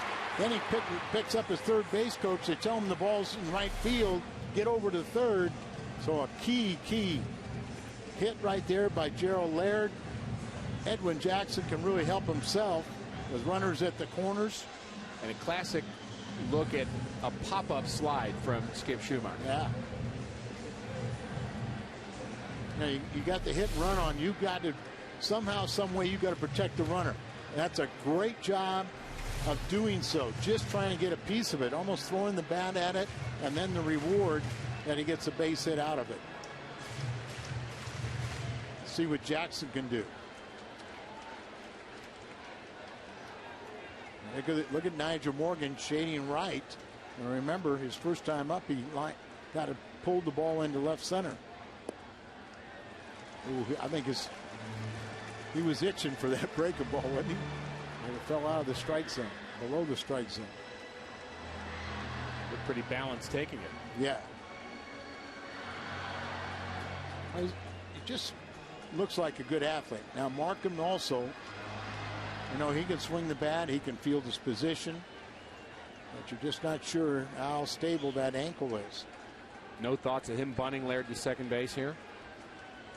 You could do that, or, you know, the bunting over there, and if it at the right place, you know, Schumacher can come home and pick up a run and get a man into scoring position.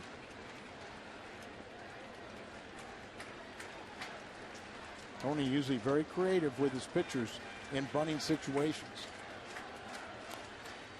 And a big swing from Jackson. It looked like he was trying to give the Cardinals the lead. He didn't get cheated on that swing, did he? No, he didn't. It kind of looked like he was going to make sure he hit down on the ball, too. And the value of the bunt, if he does bunt successfully, and whether Schumacher scores or not, then you get Laird to second base. You've got the tying run at second base. Now, a little surprising that we have not seen the bunt. And right now, they're not expecting one.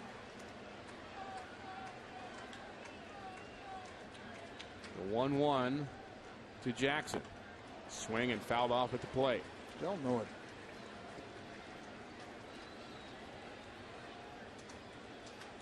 It's 3 for 10 this year in hitting, Jackson. Lifetime a 156 average, so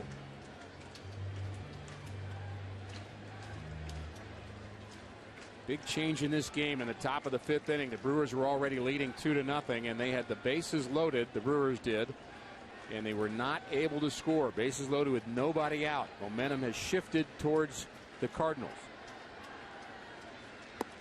There's a strike on the inside corner. Strikeout victim number 3 for Sean Markham. And that brings in Rafael Furcal. Baseball heaven meets the Westin Heavenly Bed. Visit Cardinals.com/homeplate to sleep at home plate in a Westin Heavenly Bed during the 2011 Cardinals campout. Bid now for your chance to win, courtesy of the Westin St. Louis. Weston's going to bring over one of their heavenly beds. How about that? Put it on home plate, and you get everybody else is in their tents, and you got a heavenly bed. That's a pretty good idea. Your neighbors will be jealous. Good idea, Dan Kaplan. Curveball misses to Furcal. Furcal is 0 for 2. Flew out to left field and popped to short. He's just 1 for 10 in his career against Sean Markham. And the Cardinals would love for him to be 2 for 11. Hitting room on the right side of the infield.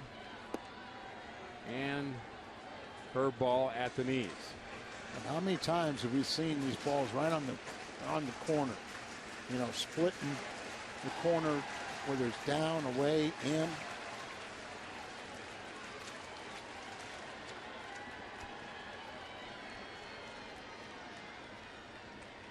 Furcal, a good slap hitter. Ground ball to the right side, and it's going to be a fair ball. There's a play at the plate, and he is out at the plate. Skip Schumacher is called out, and he's not sure about that call from Angel Hernandez, and neither is Tony La Russa.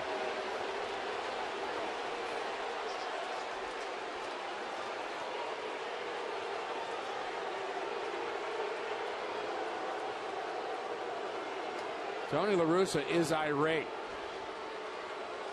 Oquendo was going to come down and argue, but he just gave way to the manager. Oh, that's smart. It's not a force play. You had runners at first and third, so his leg goes up, it comes down on it, but he's got to be tagged. And it sure looked like the leg came across home plate ahead of the tag. Oh, he's safe by a mile. Watch where he ends up, where the tag is between the legs, where the foot's already there. The dust there, you got hard to see. Oh, his foot came up. And that's what Angel Hernandez sees. He sees his foot up in the air. Still a very close play nonetheless. And it goes the Brewers' way.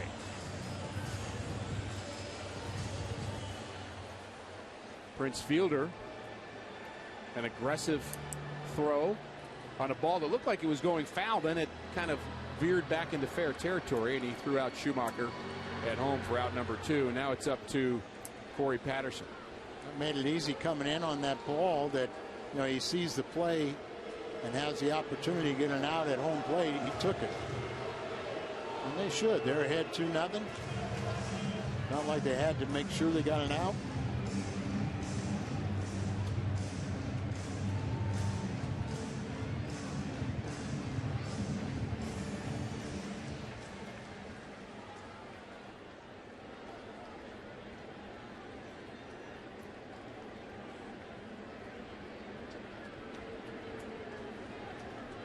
So things have shifted back the Brewers' way.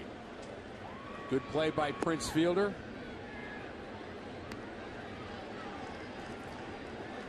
Curveball, ball one to Corey Patterson.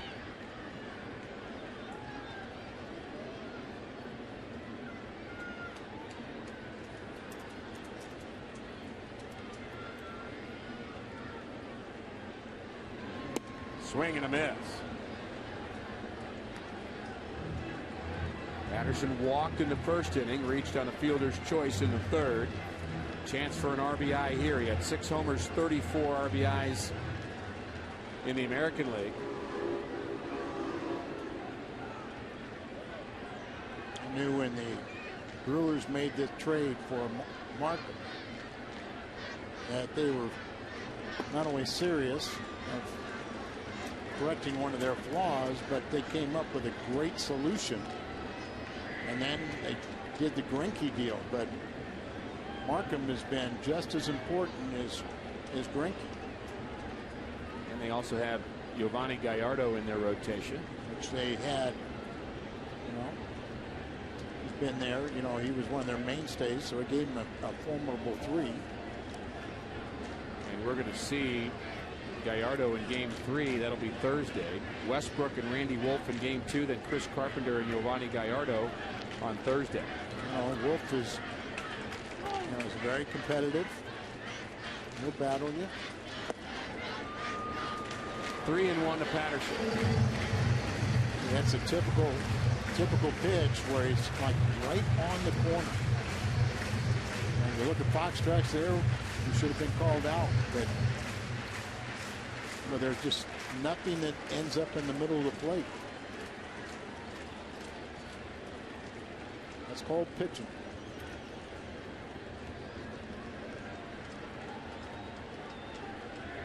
Cardinals with an opportunity. Bottom of the 5th inning, trailing by 2. Again, look at that location. Now he doesn't have the ability, his physical talent, to throw balls in the middle of the plate. So he really has to be a master of location, and he's displaying it right here. On our Fox track, that little middle square that we show you, he is just not throwing pitches there, is he? No. I mean, he's everything on a corner. Everything is on around it. Touching it, but not in it. Or just, he'll be splitting it, but not just leaving something belt high in the middle of the plate. He doesn't do that often. Runners will be moving. Full count. 2 outs in the Cardinals' 5th. Albert would hit next. The 3-2. Line drive, base hit up the middle for Patterson. And the Cardinals are going to score a run thanks to the center fielder Patterson. RBI base hit. 2-1 Milwaukee. And the real key is it brings up Albert Pujols for the chance to give the Cardinals a lead. Gerald Laird and on the move. Pitching mistake or running the 3-2 count. And he is safe at home, safe and secure. New York life. That's Gerald Laird. So not only a big drive in the first run of the game for the Cardinals, cut the lead to 2-1, but you bring up Albert Pujols also with 2 outs. It's funny how you have the great ebb and flow of a game in terms of the momentum factor, Al. Things are going your way, then they're not, then you're going not your way, and I guess you make your own breaks, and Patterson certainly made one for the Cardinals there. I'm a firm believer you have to create your own good luck.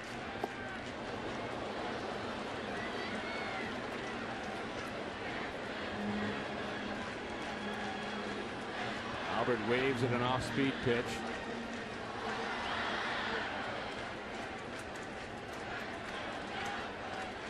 Oh, for the mistake here. The hanger.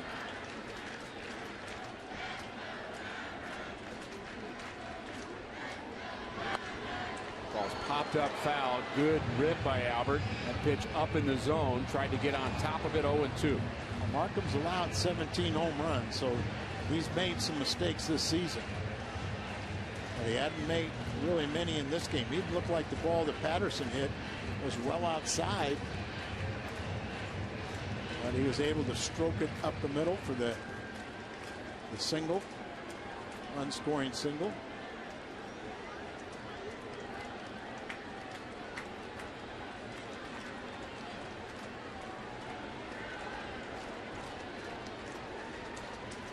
0-2 to Albert. Pops it up on the infield. Fielder takes care of Mr. Pujols, but the Cardinals, with 3 hits, pick up a run. They trail by 1.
Albert Pujols has been handled so far by the right-hander Sean Markham.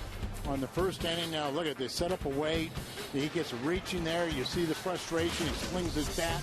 The third inning, another pitch right at the bottom of the strike zone. Angel Hernandez called him out. But this is where they try to go up and in and get him to jam himself. A perfect pitch, and that's what Tony is trying to play a little gamesmanship, saying you can't do that to Albert. You can't throw the ball and have it take a chance of it, get up and away and hit him and hurt him. But that's what Ron Renicky, what he wants his pitching staff to do. That last pitch was an example, and that's why Albert's been contained all season long, because of the pitches up and in. Important inning for Edwin Jackson and a good start for him. He was something pitching out of that 5th inning. Got a couple of broken bat line drives off the bat of Braun and Fielder, 2 of the most dangerous hitters in the league, and then caught a break on a ball that got away from Gerald Laird, with Sean Markham attempting to score, then stopping, then actually turning his ankle a bit, and the Cardinals tagged him out for out number 3 in that 5th inning. Bases loaded, nobody out at one point for Milwaukee.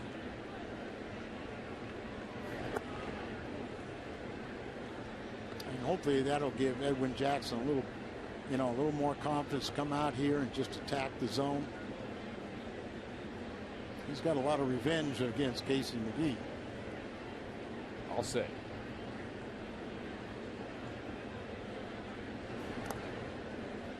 And often you see a 3 home run game by a hitter, but to do it all against the same pitcher, that's tough.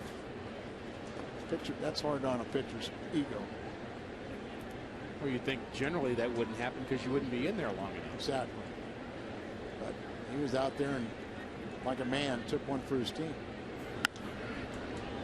Fly ball to right. It's deep, but Berkman on the run, on the track, reaches up, makes the play.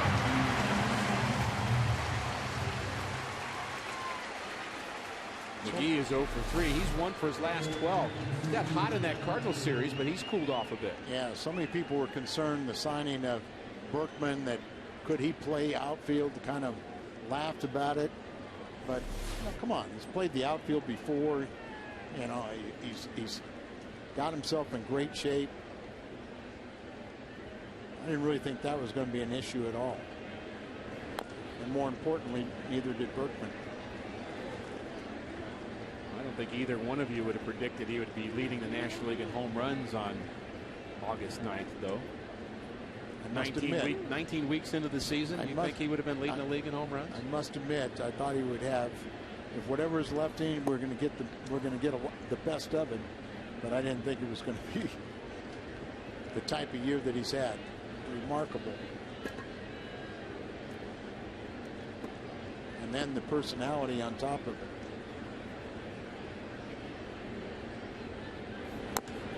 And a steadying influence. He's just good sense of humor. Yeah, I mean, light. I think that's it. You know, he's brought a levity to the clubhouse, and you know, Tony just is so intense.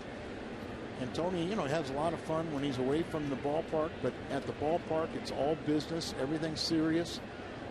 And you know, Berkman comes in and not being disrespectful or anything, because a lot of his humor is directed towards himself, but through that humor and, you know, making fun of himself at times, then he can go up to a teammate and kind of make a joke about him and make a point. And, you know, and that cohesiveness of bringing the guys around. And then you kind of, the younger guys aren't quite as intimidated. They feel a little more part of the team. Ground ball for David Freese. He's had a busy night. Betancourt bounces out. Our Budweiser, what's on tap tomorrow? The Brewers again, game 2 of the 3-game series. Randy Wolf, veteran left-handers, 8-8 against Jake Westbrook, looking for his 10th victory. That'll be at 6:30. Our coverage will begin then on Fox Sports Midwest. Real important to win this first one, though. Would you be content with 2 out of 3? I'd be content with 2 out of 3, but before you can sweep, you got to win the first one. I think, you know, if you win the first one, you knock that, and now you're 2 games back, and you got Carpenter going. You know, I think, or it's Westbrook tomorrow. You finish off with Carpenter. But I think you kind of, you know, you stop their momentum. Stop their win streak. You continue yours. You look forward to Westbrook pitching against them, a ground ball specialist. And then you have Carpenter at the end. Something psychologically difficult about losing the first game of a series at home and then trying to win 2 straight. You have a lot more added pressure. Most definitely. And of course, I mean, Milwaukee on the other side, you know, they don't want to lose, but if they lose, they go, you know, it's not the end of the world for them. 3-0 pitch on the corner. Lopez is 1 for 2.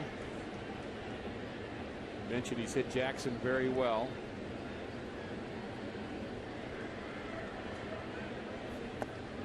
And ball 4 to Lopez.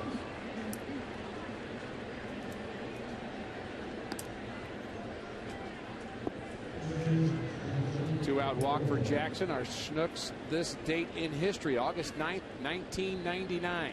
For the very first time in Major League Baseball history, 5 grand slams were hit on one day.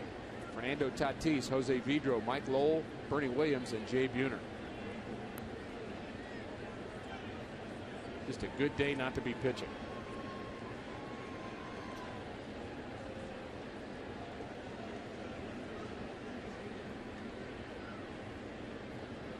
Jonathan Lucroy. That's 8th for the Brewers.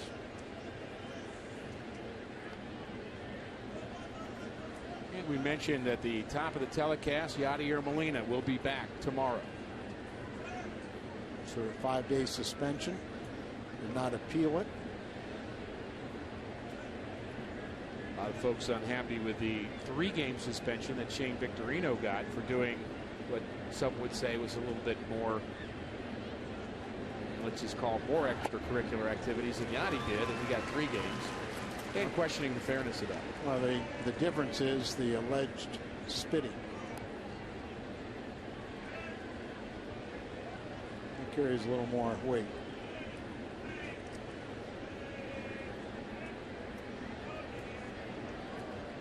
Cardinals won the first 4 games without Yadi against a team that had been red hot, the Florida Marlins. Nice job by Tony Cruz and Gerald Laird filling in, but Yadi is still your man. Yadi was sitting on a 12-game hitting streak, and at the time, perhaps the hottest Cardinal hitter, especially with runners in scoring position, so it'll be good to have it back. Well, a real mental break for him.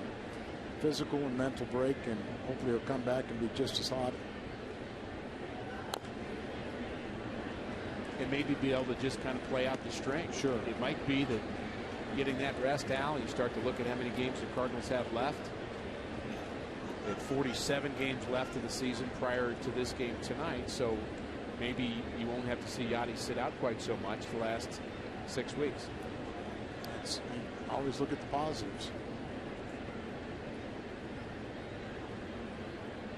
2-5-0 for Milwaukee, 1-5-2 for St. Louis. The 0-2.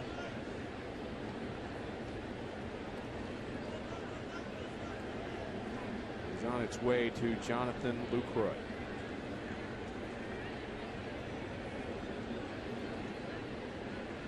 Pitch count at 94 for Jackson. And the ball gets away from Laird. We've seen that 2 or 3 times on pitches down in the zone, and almost looked like he might have gotten crossed up on that. Is he pulling up too soon? What's he doing? Well, dang, just stabbed it. And it got underneath the glove. Instead of using his body and the technique of smothering the ball, it's a pass ball. And I think that's the right call there. Absolutely.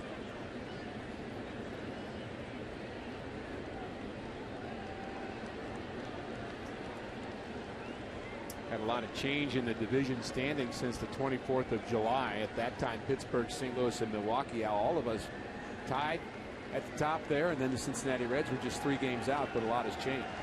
Now you can see just Pittsburgh is, went on that tailspin. They're 10 games back, and Cincinnati started dropping off the pace. Really become a 2-team race. 1-2. He is hit off the foot of Lucroy. And it's a foul ball. Didn't see a sign from Hernandez, but did see the foul call by the third base umpire. That's Jerry Davis.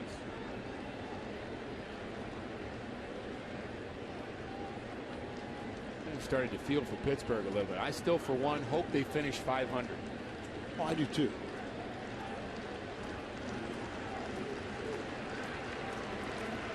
I felt that they were not going to be serious players, and they would eventually fall out, but I was hopeful, just for their sake, that they would finish above 500. It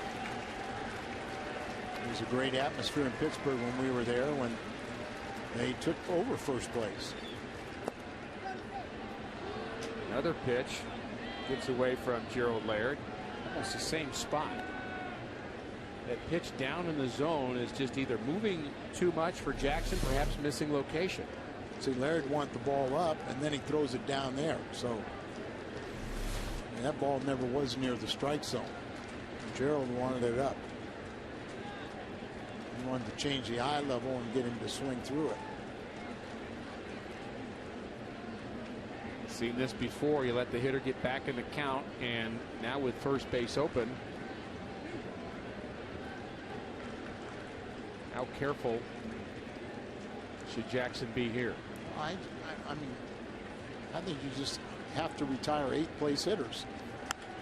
And he doesn't do it. Base hit to center field. We might have a play at the plate. Patterson's throw is offline, and the Brewers have taken a 3-1 lead. Felipe Lopez scores on a base hit by Jonathan Lucroy. Fastball allowed him to get into scoring position. And you felt any base hit to reach the outfield, there's no way the Cardinals were going to be able to throw out Felipe. And you saw him miss location on that ball too. It was supposed to be away. Patterson comes in, gives it all he's got. Way offline.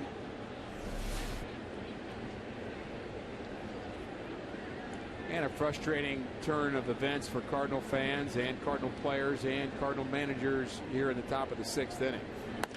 Gotta fight back though. Nice play by David Freese. Dives and comes up with it and throws out Markham. Outstanding defensive play. He's been busy. Cardinals need to get busy with the bats.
Sports Midwest is brought to you by Kia Motors.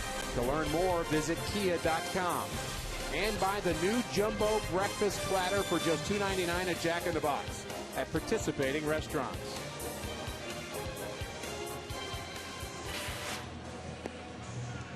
Matt Holliday leads it off for St. Louis, bottom of the 6th inning. Holliday's 1 for 2. And a key hit in the top of this inning, delivered by Jonathan Lucroy. It's 2 hits for Lucroy.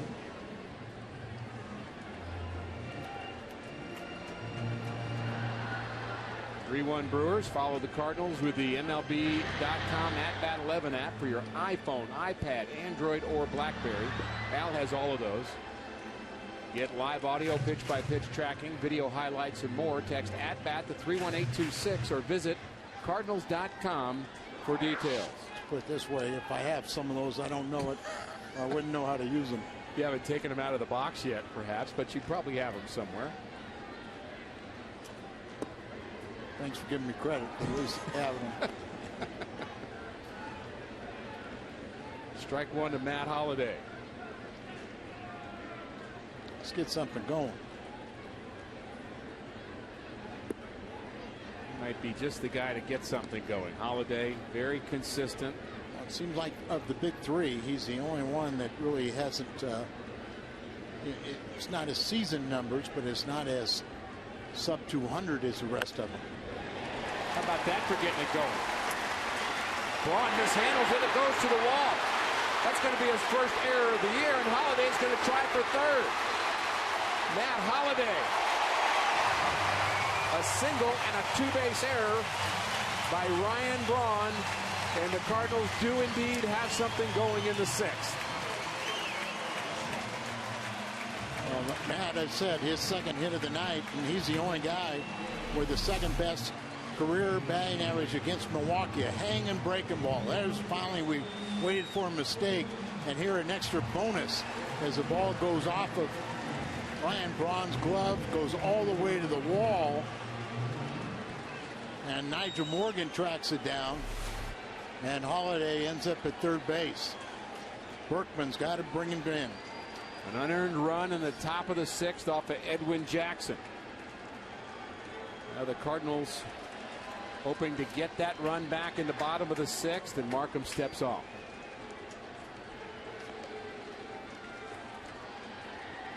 Hitters want to step to the plate and get comfortable, so do pitchers. Ground ball handled by Markham. And he is going to throw out Lance Berkman for out number 1. Former college shortstop, shows you he knows how to field his position.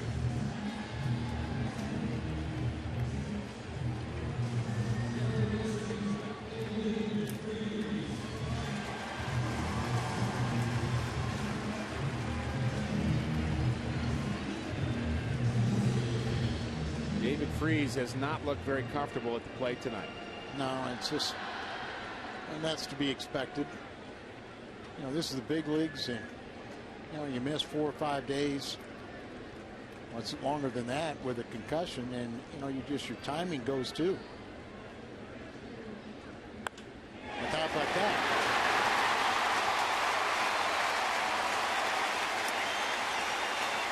David Freese delivers. 3-2 Brewers. Drives in Matt Holliday.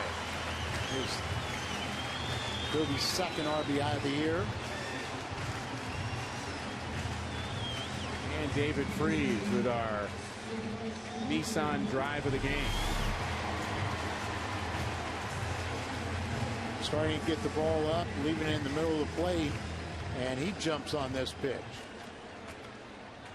So back to a 3-2 game.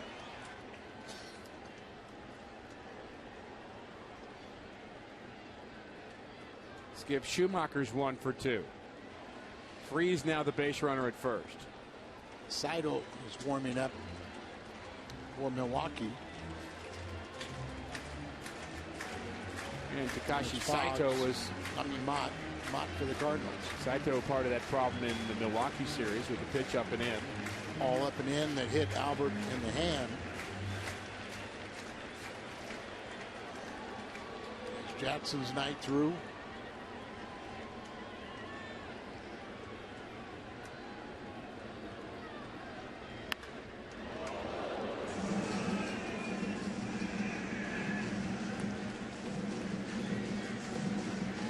Schumacher, then Laird, then the pitcher spot.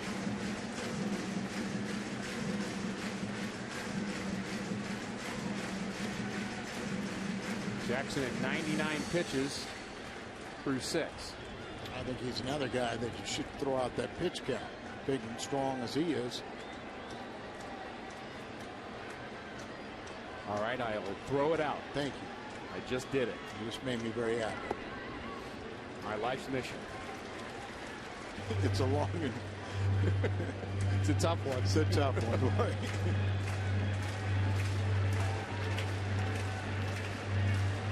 Since the ankle turn to Markham, when he was running the bases, got caught at third base, and he turned his ankle. Since then, he's faced 9 batters, and 5 have reached for base hits. Schumacher grounds this one to the left side, and no play at second base, and he has to hurry to get skipped. Good base running by David Freese to keep him from getting the lead runner, but I'm not sure if there was anybody covering anyway. Yeah, where was Felipe on the ball? Kind of wild. You see how far he is over there into the hole, but still, he goes towards second base, but now he's pointing at everybody else. The shortstop went to third. Donde está Felipe?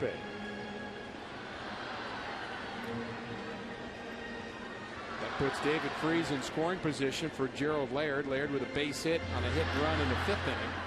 Perfectly executed hit and run with Skip Schumacher, and he later scored. 89 pitches now for Markham.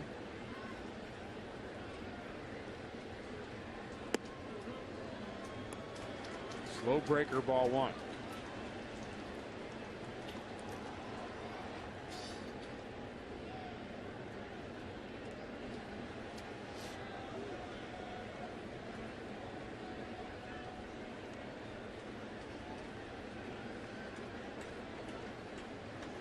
Tying run at second base.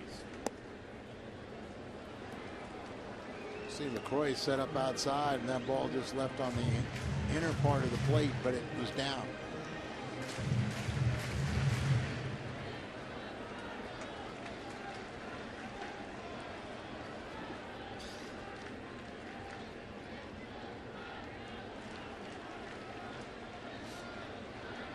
Short lead for Freese.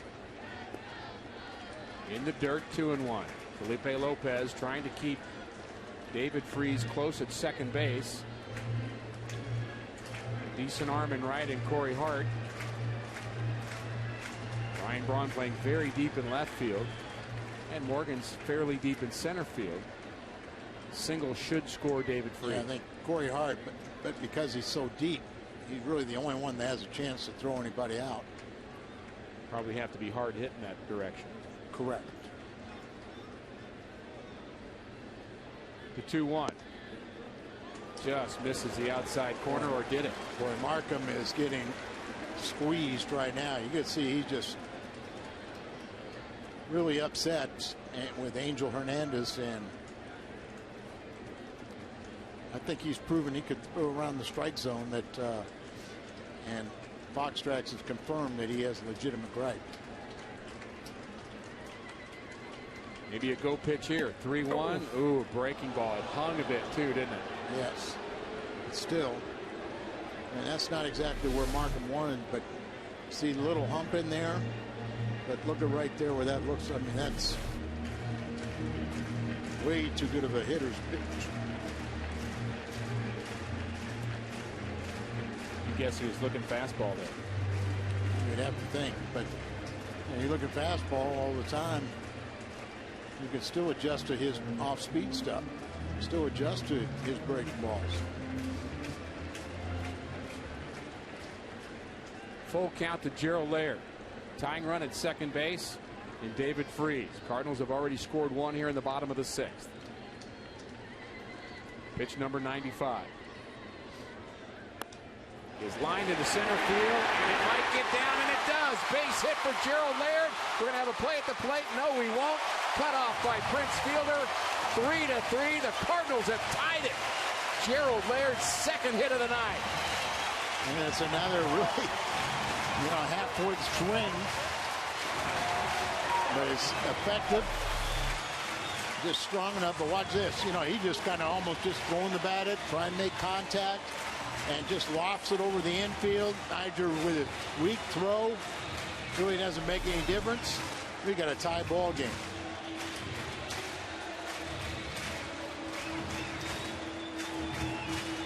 Pitcher spot due up. John Jay was standing on the on-deck circle. So Ron Renicky out to talk to his pitcher.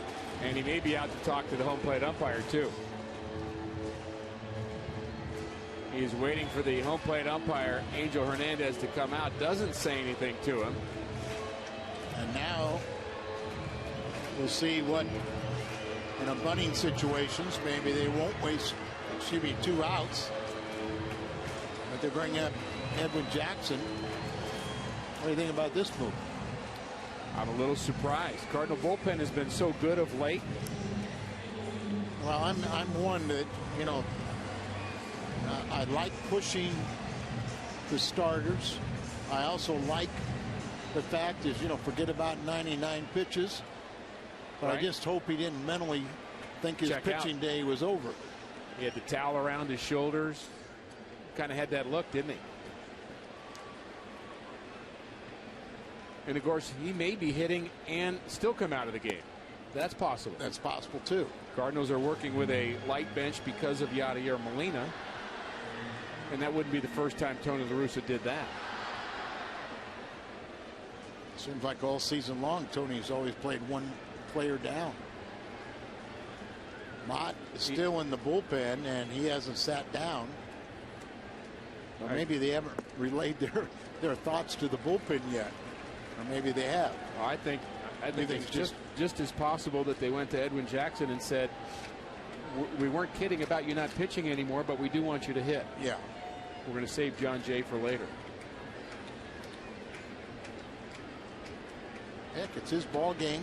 Give him a chance to give himself a chance to win. Already helped himself. He had a base hit his first plate appearance. And he swings and misses at a pretty nasty breaking ball from Markham. Markham seems a little agitated this inning. Well, yeah, he is not real happy with the strike zone, but he made a few mistakes himself. Jackson really literally is playing for his own win, or batting for his own win here.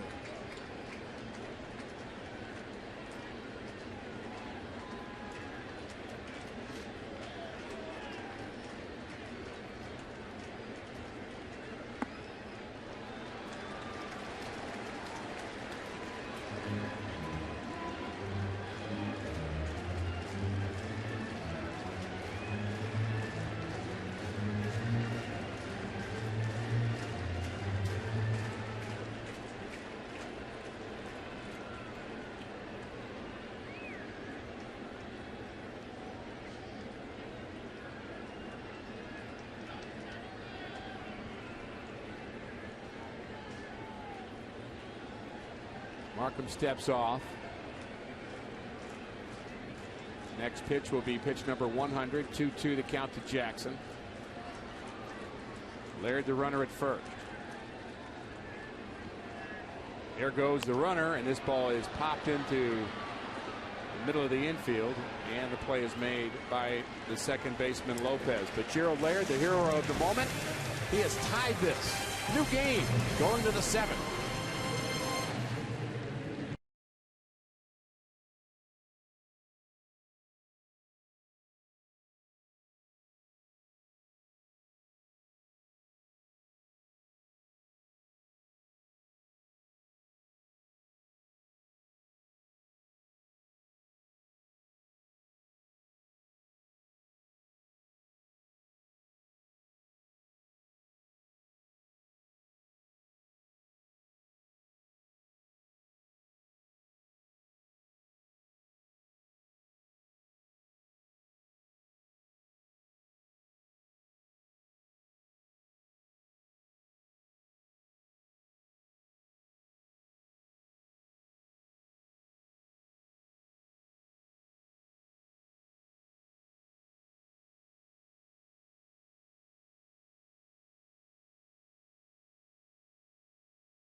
Missouri, and John wants to know if we have any stories, Al, about a manager asking us to hit somebody.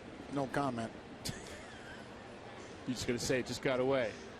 No. Now, are you pleading the fifth now like T Plush? Yeah. I learned something from it. But, no, we were, I had managers, really in my era, managers didn't have to tell you.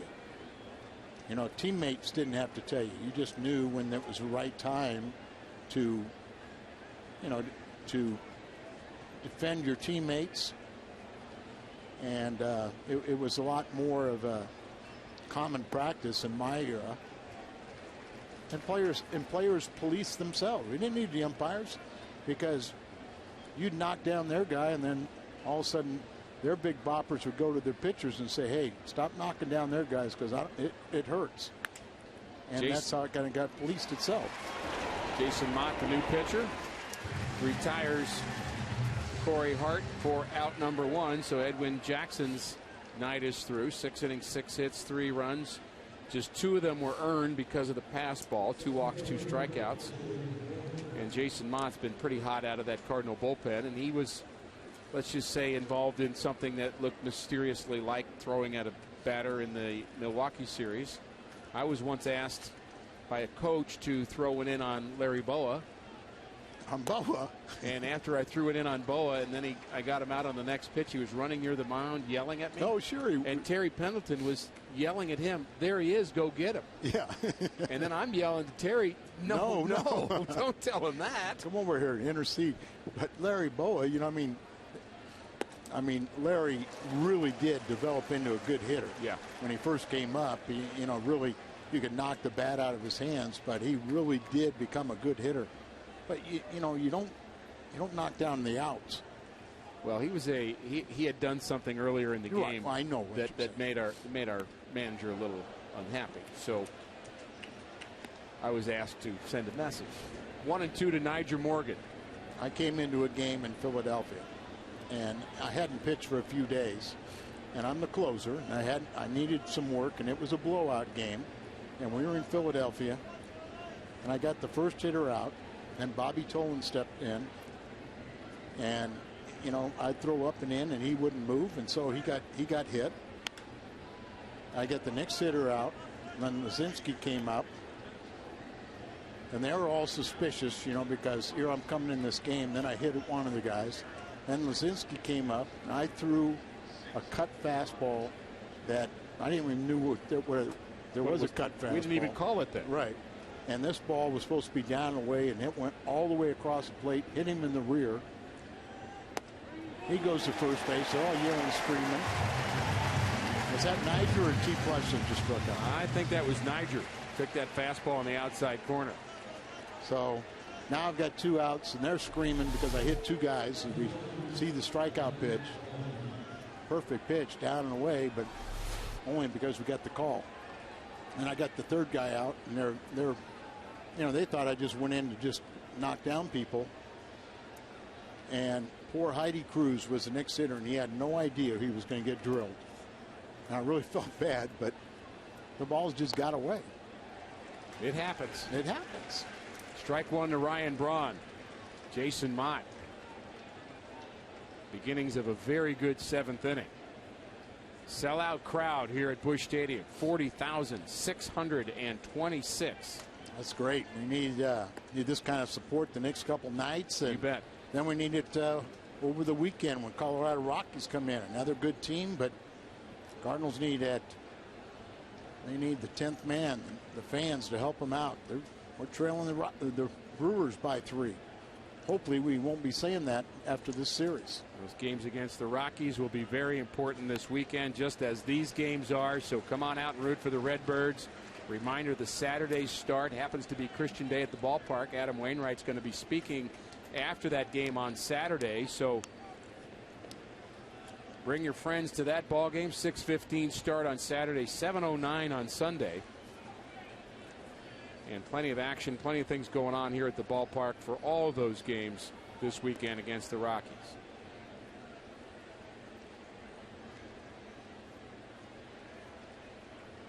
Friday start, the normal time, 7:15. 3-2 the count now to Ryan Braun.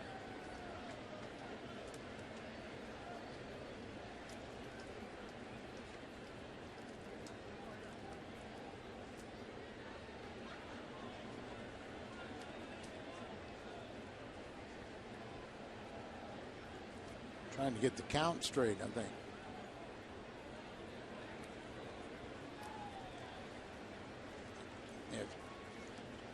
The scoreboard said 3-2, and they moved it to 2-2.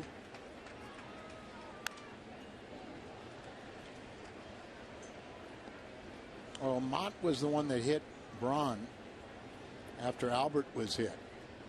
And it was actually first pitch missed him, but it got his attention. And the second pitch drilled him in the back. And I'm sure that, as hard as Mott throws, that didn't feel too good.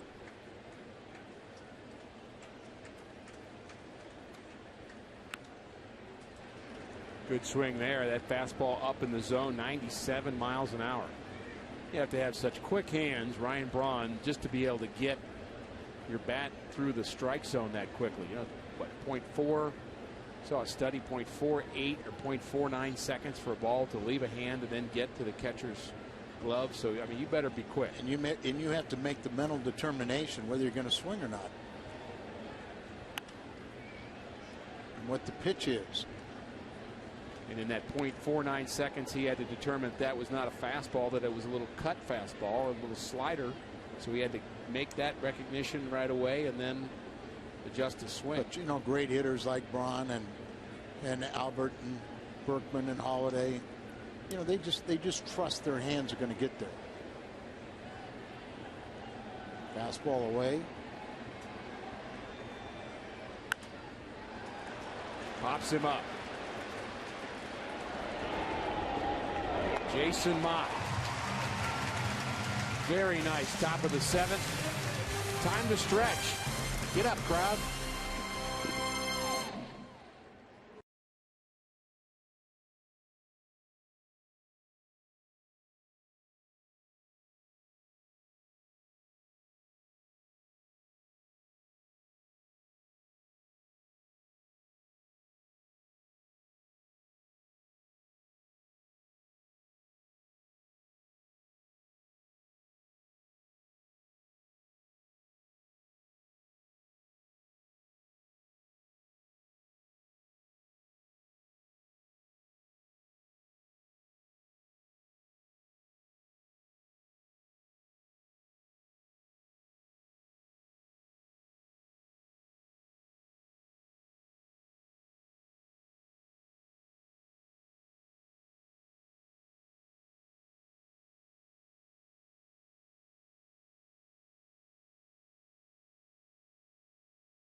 Home game in Ford Plaza for live music and player appearances throughout the season.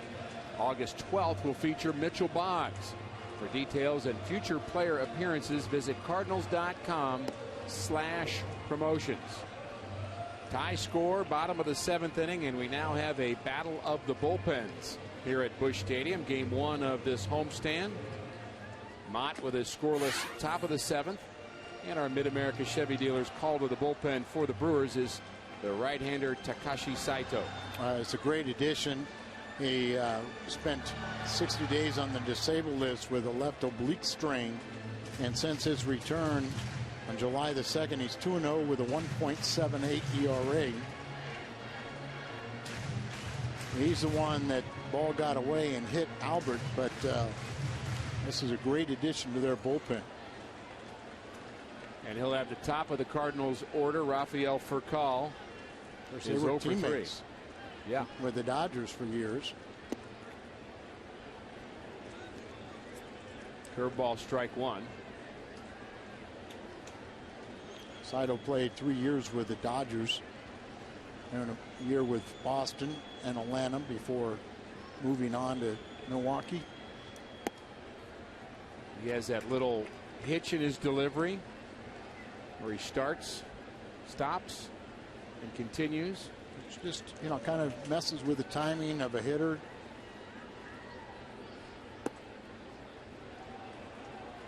According to Foxtrack, that ball was well outside, but hold the strike.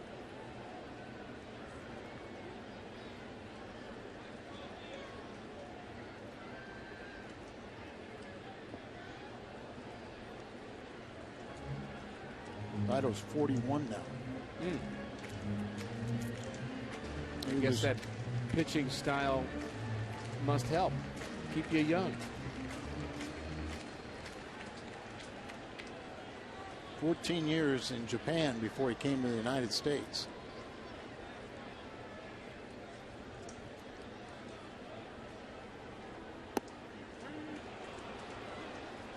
And Rafael Furcal is called out on a pitch that may have been out of the strike zone. Out number 1 for the Cardinals here in the 7th inning. We have a happy birthday wish to Ruth Blackburn from Marion, Illinois. Ruth is celebrating her 100th birthday today at the game. She's in a party suite here. Happy 100th, Ruth. We appreciate you being a big part of Cardinal Nation.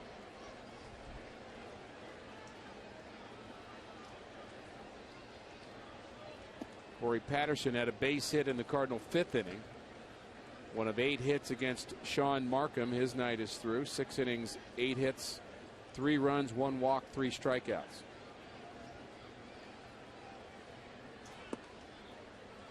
How would you rate, Al, the outings of both Markham and Edwin Jackson? You know, a B. You know, they got both of them, you know, the phantom quality start. But, you know, they kept in a very important game. They kept their teams in the ball game. They got it to the second third or the last third of a ball game, and with you know, with the game still in hand.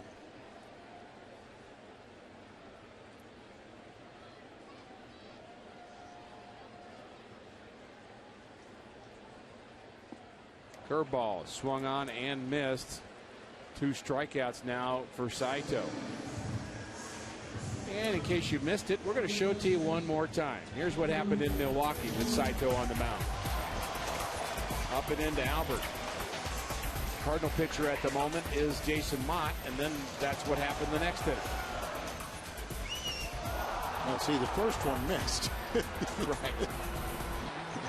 And then he's going, well, it's obvious he's trying to hit me, blah, blah, blah, blah, blah.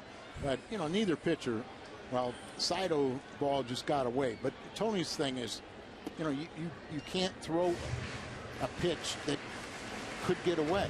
Well, that sounds good in theory, but there's no pitcher on his staff that has that perfect control either. 1-0 to Albert. Curveball low.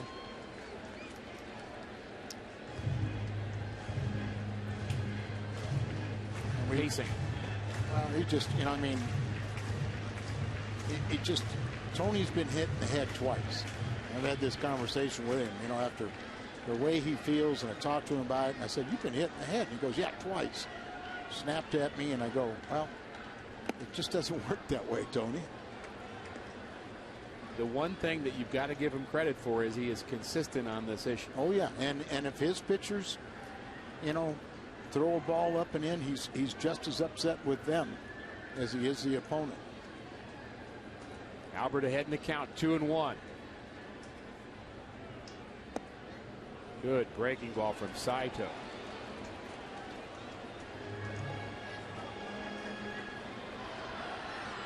Albert is just confounded. This just looks like it doesn't have the comfort level. Fastball away.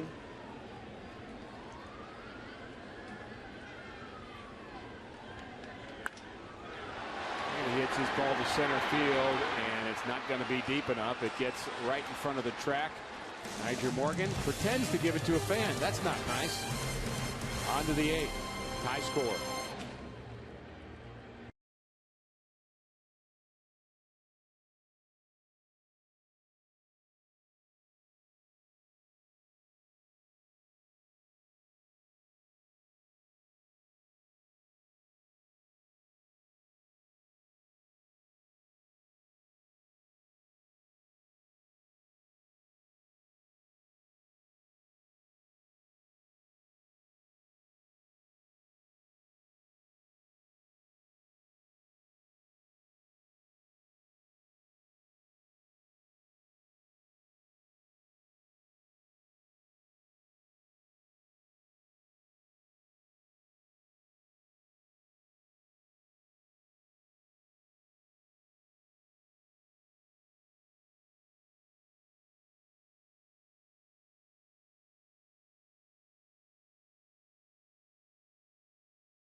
Takes over in center field.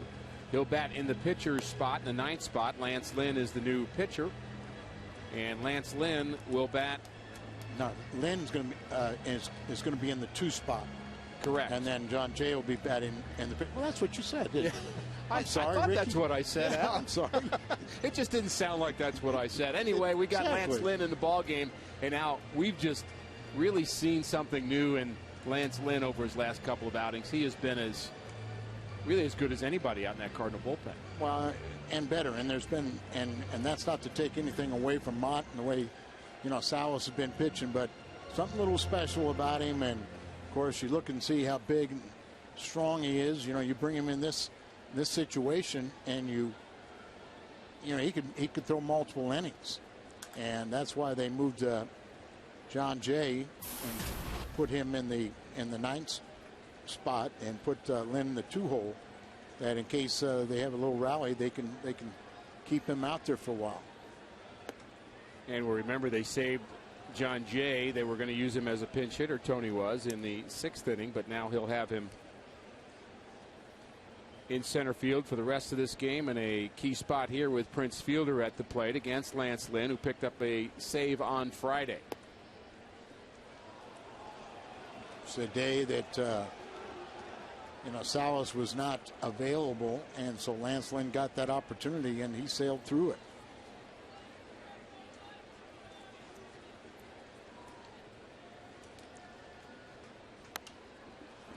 Earlier in that series, he'd had a game where he struck out the side. Talk about sailing through it. Yeah, a couple years ago was the Cardinals minor league pitcher of the year. Been starting at Memphis, came up, made a couple starts. He was okay, but went back down and came back in a bullpen role, and we really like what we've seen from him. Jams Fielder, who hits the ball the other way, and that plus fastball by Lance Lynn gets the job done, out number 1. Tony's showing a lot of confidence that, he doesn't have to go to waste his lone left-hander. Save that for a special at bat later on in this game. And the lefty we're talking about, Mark Zepchinski, will certainly see action in this series with Fielder such a key batter, although Fielder hits left-handers pretty well. Very well, in fact. So he's a hard guy to neutralize. Strike 1 to Casey McGee. He's now 1 for his last 12. The Cardinals got him hot, and then he got cold again. Really had an off year. He's only batting .235, so it's kind of probably been the norm this year after just a breakout campaign last year, and he was their MVP. Set a franchise record for 102 RBIs for a third baseman. Got a hanger. He hit it deep, but John Jay's going to run it down. I think he got away with one there, Al. Yes, he did. And you know, as a pitcher, you sometimes you know it, but then you go, thank goodness it's a big outfield out there, and I got guys that can track it down. And then you kind of recess things, and you kind of say, okay, I can't afford to do that again. And for the fan that might not know, when we talk about a hanger, how would you describe what that pitch is? Well, it's usually a breaking ball that's got a real big hump in it. You know, it starts out a lot higher than what you want, and it ends up where you want to start it. So it ends up about belt high, and a very, very a hitter sees the hump coming in. It's easy to adjust to it.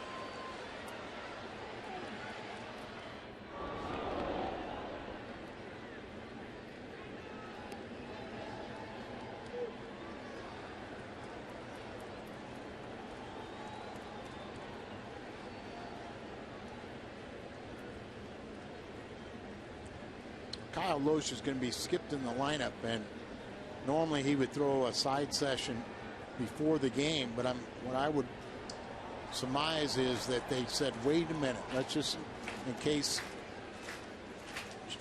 the starter Jackson had a lot of trouble and we needed the long man, you would be available. But in the case that Jackson did the job for you, so you go get your work in now.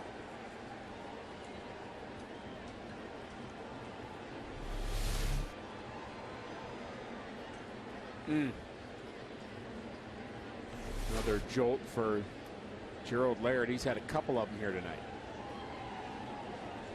Just the way to describe each one like that is, just a little, almost like a, whiplash. Right. Mild whiplash. These guys, how many do they take over the course of the year?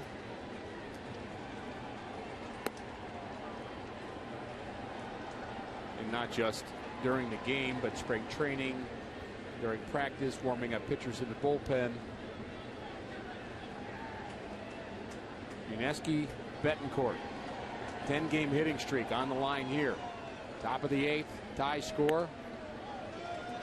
2-2 now. Lance Lynn in his first inning of work, and as Alice said, we could possibly see him for more than one inning.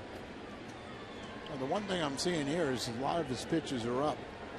Now that will produce the 2 fly ball outs, but you're risking a little fire.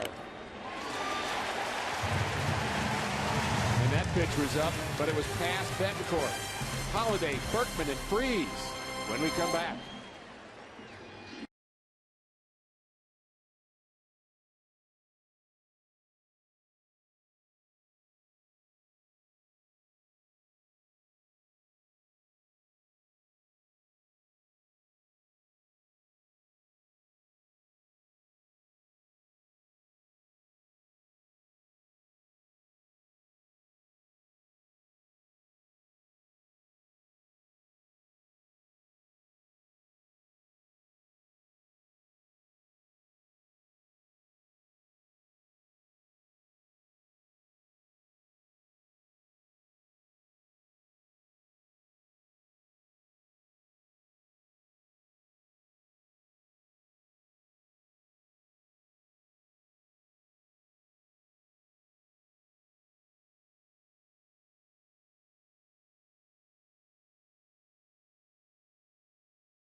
Starting pitchers were Edwin Jackson, Sean Markham. They're both out. Both had B games, according to Al Roboski. Decent. Kept their clubs in the game. Gerald Laird, 2 for 3, had a big RBI base hit for the Cardinals in the 6th inning to tie the score. And now it is a bullpen battle. K-Rod, Francisco Rodriguez, is the new pitcher for Milwaukee. You see the appearances over the year, but he's appeared 10 times with the Brewers, going 2-0 and a 2.70 ERA. He was acquired with cash from the Mets after the All-Star game on 7/12 in exchange for 2 players to be named. Originally was given 75, but switched to 57, the number he wore as a member with the Angels. 291 career saves. He's trailing Jason Isringhausen, who's 2 away from the magic 300 number now. K-Rod with 23 saves on the year, and John Axford, their closer, has 32. That's 55 saves in their bullpen. K-Rod more of an 8th inning guy now, and that's where he works against Matt Holliday. And a fastball on the outside corner, strike 1. And this is exactly the moments we were hoping we'd have in this game. Al, 8th inning, tie score, Holliday at the plate. Game on the line. That's absolutely right. I mean, one thing better would be the bottom of the 9th, but why waste it? Do it the bottom of the 8th, get the lead, and then shut them down in the 9th, the top of the 9th. Ground ball foul. That's what Tony likes to say, one of his favorite sayings, and he has a number of them that we hear him say over the years. One of them he says is, I'm going to have a good day if I don't have to hit the bottom of the 9th. Absolutely right. Guaranteed a victory, and they got K-Rod for a reason. Solidify their bullpen, and it's very formidable. So if you can beat one of their aces, all the better. 0-2 to Holliday. Pretty good rip on an 0-2 fastball on the outside half.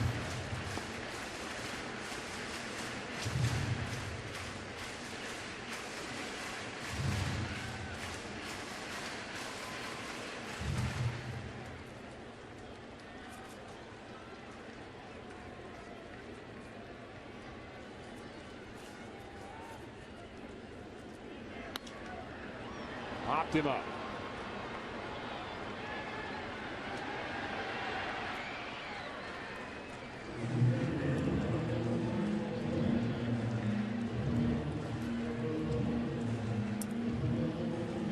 Cardinals have not had a 5-game winning streak all season long. Last one they had was to end last season. They ended on a high note, winning the last 5. As you said, Al, 6 times this year they've gotten to 4. Yep. A win today will put the Cardinals 10 games over 500 and 2 back of the Brewers, but more work to be done. High score here in the 8th inning. This would be a great game for the Cardinals to pull out.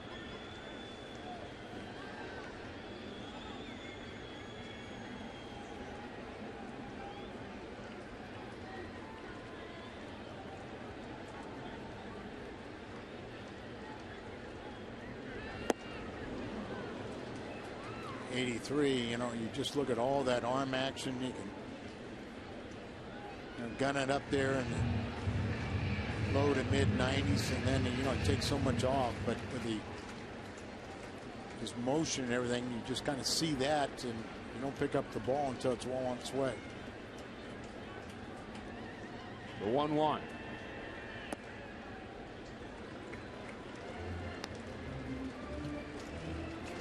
Berkman is 0 for 3.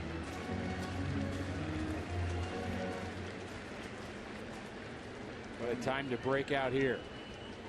Outfield defense, yes, very deep. Playing, pull the ball.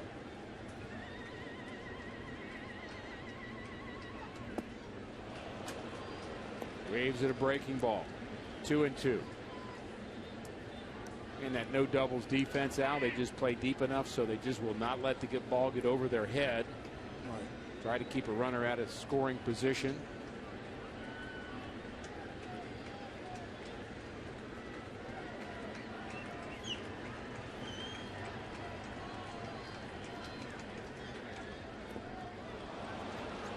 He swings at a changeup in the dirt.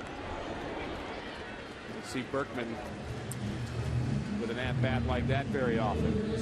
Out number 2. This copyrighted telecast is presented by the authority of the St. Louis Cardinals and may not be reproduced or retransmitted in any form. And the accounts and descriptions of this game may not be disseminated without the express written consent of the St. Louis Cardinals. Last chance in the 8th for the Cardinals is David Freese. He had a rough first 2 at-bats, Al, and then was right on. Markham, his 3rd at-bat, had a base hit and later scored. Drove that ball, and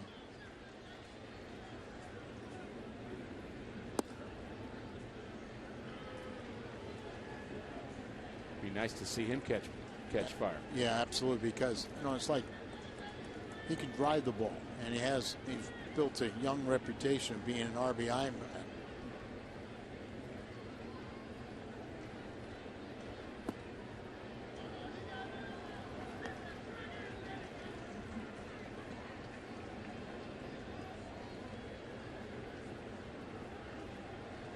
Patterson, Freese, and Laird with the Cardinal RBIs tonight.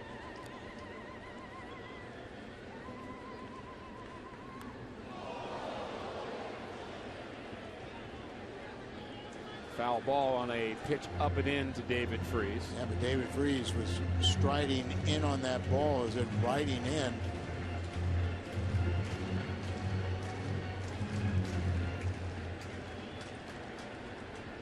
Brewers RBIs, Corey Hart has 2 of them with his 3rd inning home run, and Jonathan Lucroy a base hit in the 6th. 3-3, bottom of the 8th. Got to be ready for a fastball, and there David fouled it back.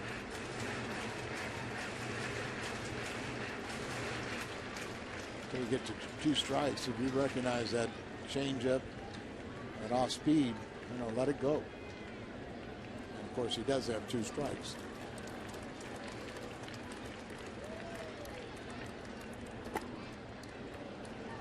Francisco Rodriguez showing an assortment of pitches here in the Brewers 8th.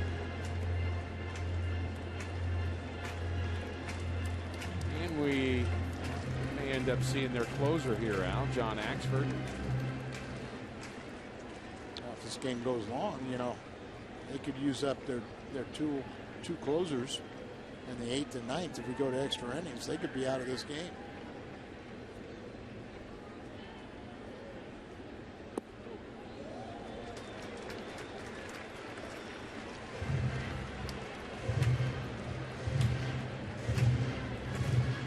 Freese has worked the count full. Milwaukee is 19-9 since 2008 in games played here in St. Louis. I saw that statistic. I was stunned by it. Yeah. It doesn't seem that way.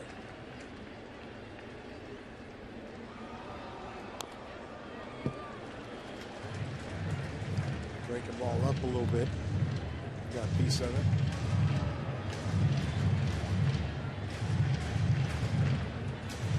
The sense that the fans here at the ballpark are just waiting to erupt. Last 28 games in St. Louis. There's that 19-9. Yeah, but look at runs in the 9th inning or later.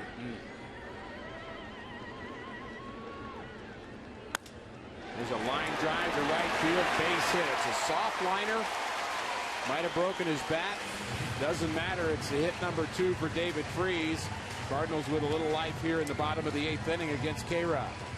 David has that ability to drive a ball to the opposite field, so good piece of hitting here. Down and away. Right off the end of the bat, so it's not going to carry as far, but effectively it's on base. K-Rod sure has a violent follow-through, doesn't he? Yeah, and that's why it's part of his deception. Skip Schumacher already has 1 hit.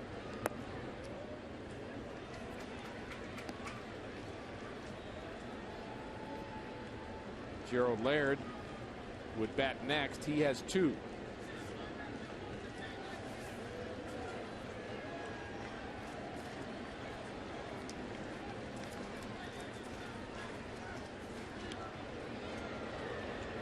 Rodriguez almost threw that ball away. Fielder wasn't exactly on first base when he turned to throw it to him, and almost threw it over his head.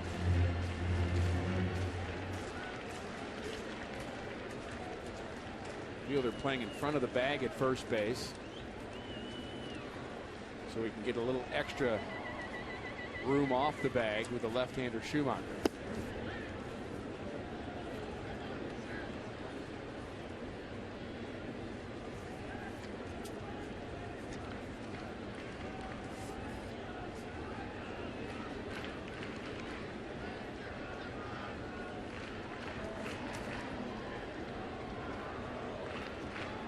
Schumacher 1 for 4 off of Rodriguez.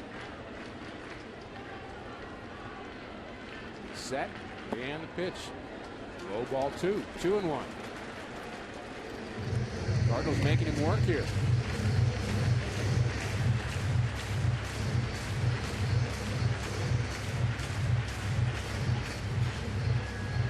Some room in right center field for Schumacher.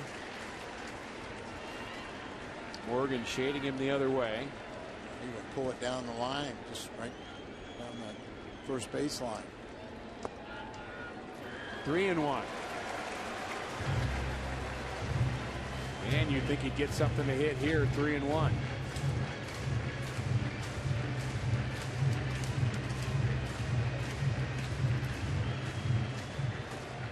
This game's so tough, even getting something to hit, you still have to center the ball and get a good swing. Fly ball to left field.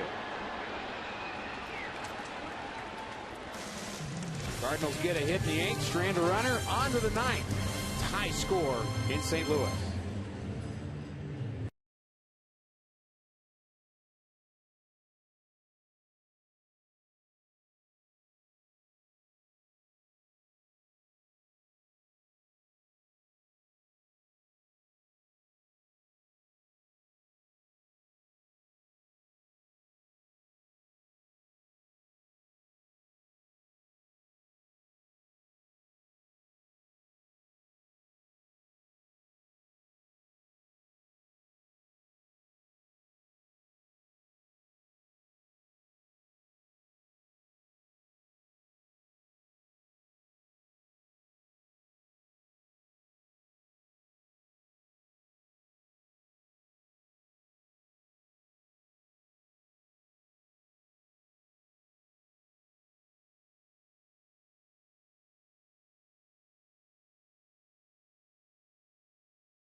In St. Louis, coming up after the game on the post-game edition of Missouri Lottery Cardinals Live, Pat Paris and Rick Horton will do the honors. A back-and-forth matchup. They'll have the highlights. Edwin Jackson, a better performance against Milwaukee, and of course, we'll have Tony TV as well. Lance Lynn stays on for the night as we go back to the booth. And Rick and Al, guys. Thanks, Jim. Appreciate your work in the pregame and the 3rd inning, and we'll also be hearing from you in the postgame. Lance Lynn taking over, or staying in for his 2nd inning of work. Very good 8th inning for Lance Lynn. He took over for Jason Mott, who had a solid 7th inning. And it's all up to the bullpen now. Who's going to blink first? No blinking there. Strike 1 to Felipe Lopez. Lopez is 1 for 2 with a walk. He's also scored a run. Troy Hawkins is warming up for Milwaukee, the veteran. When he got into his pitching motion too, complaining. quick pitching.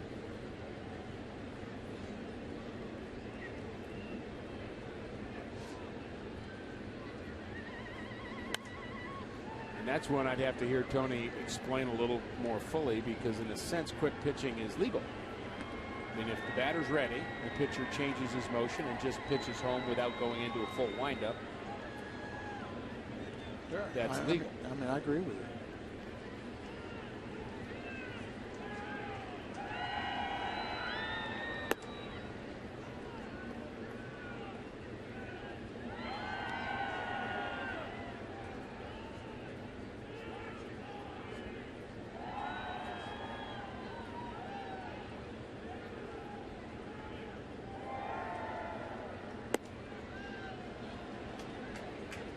Full count to Lopez. Don't want to lose him here. Top of the 9th inning. Cardinals have out-hit Milwaukee 9-6.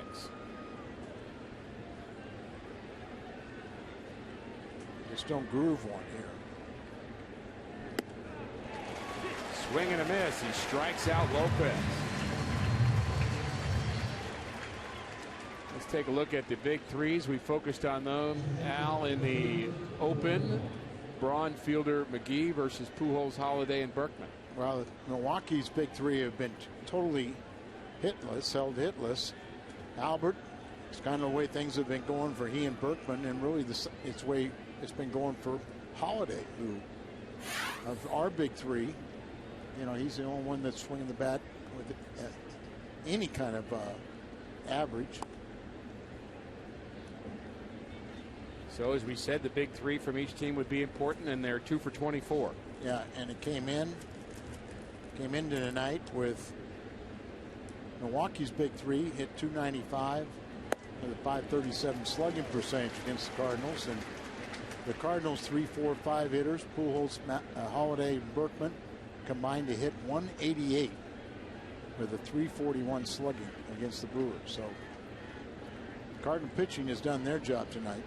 But unfortunately, so is Milwaukee. It's been a nice battle. Lance Lynn looking good here in his 2nd inning of work. 2 strikeouts in an inning and a third, facing Lucroy, who strikes out a lot. He's got him down with 2 strikes. Way ahead in the count, put him away.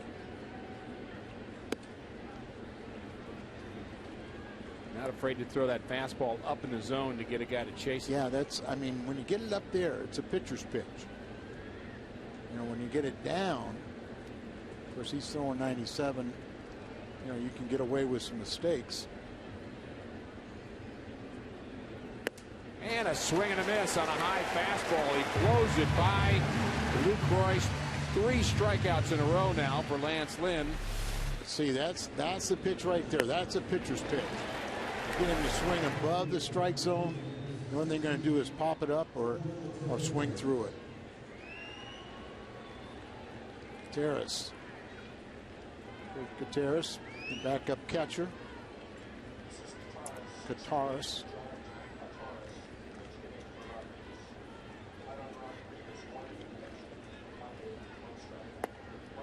And a strike at the knees.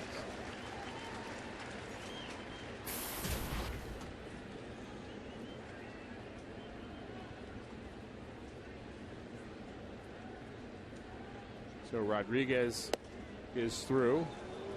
1 inning for him. A hit and a strikeout. Saito was good in his inning.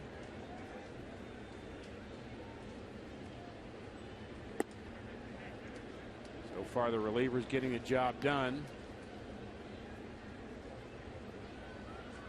A couple of other left-handed pinch hitting options on the bench for Milwaukee are Craig Counsell and Mark Kotsay, the veterans.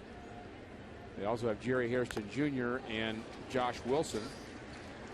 I see where Counsell, Al, finally got a hit. He was 0 for 45. In fact, it was the biggest offer for a position player since they've been keeping it since 1900. He tied 2 other guys, finally got a hit. Yeah, we saw that there was over 45 when we were in Milwaukee. I'm happy for it. You bet. Crowd on their feet here. The 2-2.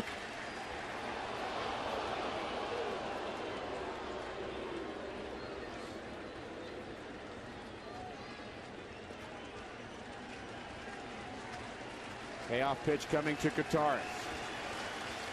Lance Lynn. Will he strike out the side here in the ninth?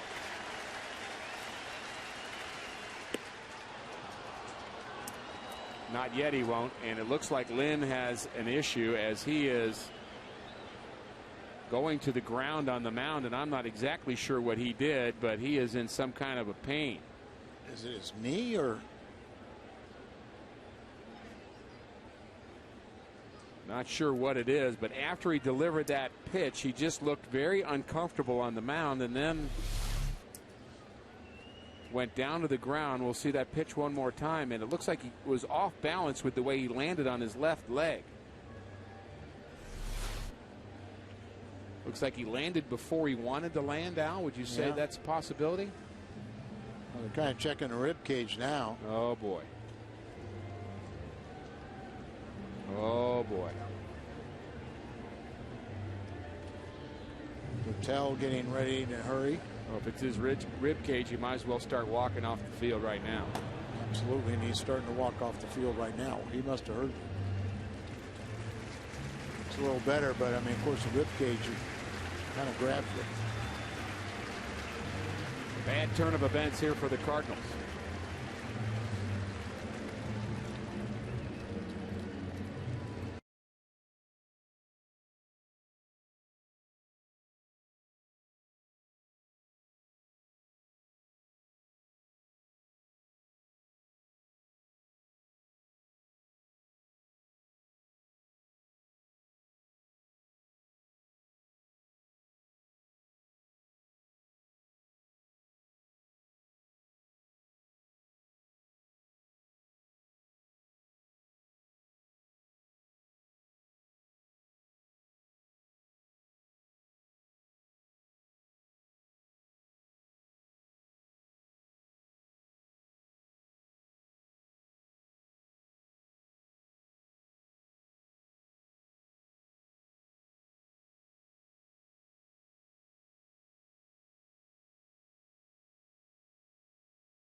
Great times are waiting. Grab some buds. By Bank of America, where ATM deposits are as easy as an infield fly. No deposit slip, no envelope with Bank of America member FDIC. And by AT&T. Tie score, top of the ninth inning. Beautiful Busch Stadium. Octavio Dotel is going to get a chance to throw a lot of warm-up tosses, so we're going to go to break one more time. We'll be back after this.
tosses as he needs, Al, and you just got to hope that things aren't so bad for Lance Lynn, although it looks like it might have been that rib cage or intercostal or oblique. It's called so many different things, but it's an injury we've seen before when the pitcher grabs that right side, a right-handed pitcher.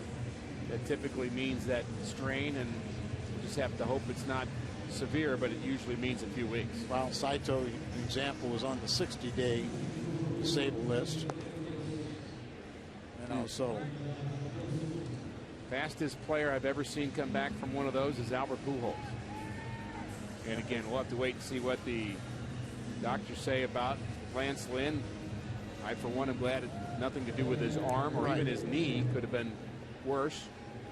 That is the positive news. It's not something to do with his arm. Josh Wilson pitch running. And a change for the Cardinals. Actually have a double switch. Daniel Descalzo is the new second baseman. Dotel that Schumacher's spot.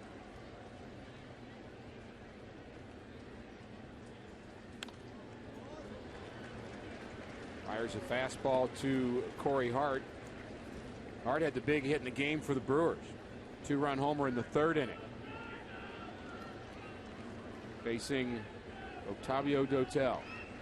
3-for-4 with 2 home runs against Dotel. Dotel's been pretty good since he's come to the Cardinals. He got his first save, and that was the only opportunity against Milwaukee. That was 11th inning. He's allowed runs in just 2 of his last 22 appearances. And he's held right-handed batters to a 148 average.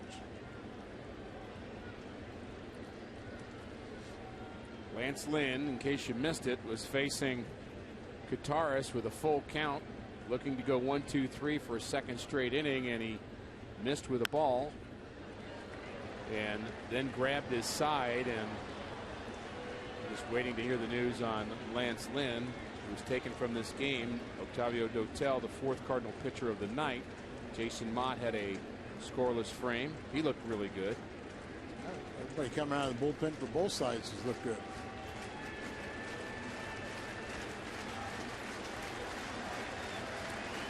One and 2 to Hart. And he pops him up. Albert coming over. So is Laird. Albert calls for it. Makes the play. Dotel gets his man.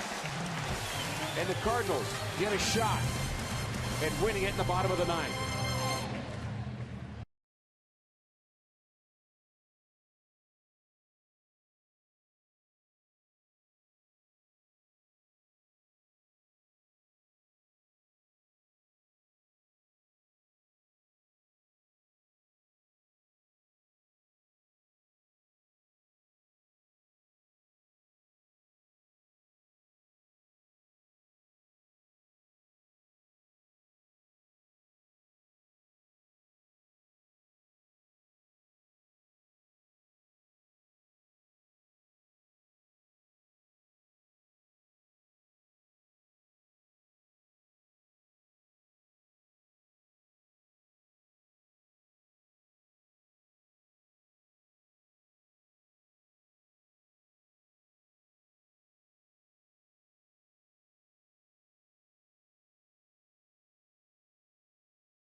Redbirds in the 9th inning against LaTroy Hawkins. 2 for 3. Big hit, Al, from Laird in the 6th inning. He's had a couple big hits, but the one in the 6th inning that drove in the Cardinals' 3rd run, tied it up 3-3, and that's where we've been ever since the 6th inning, as LaTroy Hawkins will be appearing. 38th appearance. See a good ERA. Giving up a hit per inning. And that's about a strikeout every 2 innings. But Hawkins, really is he's made 6 straight scoreless appearances. Came off the disabled list last year. He spent a couple stints on the DL, then had shoulder surgery, missed 19 games this year. But he's a veteran presence, and over the course of his career, he's been a very good setup man. I remember him as a little bit more of a strikeout pitcher. Well, I think, he is coming off the shoulder surgery. Swing and a miss by Laird. Good cut there. It just looked like the ball just eases out of his arm. Just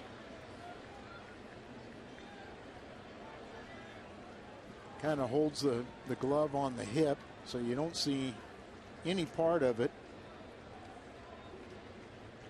38 years of age. Another big swing by Laird. Was a starter early in his career with the Minnesota Twins. And there were times where he's got shots at closing and just didn't really materialize. He's had his best shots been the setup man. He retires Gerald Laird on 3 pitches. Out number 1.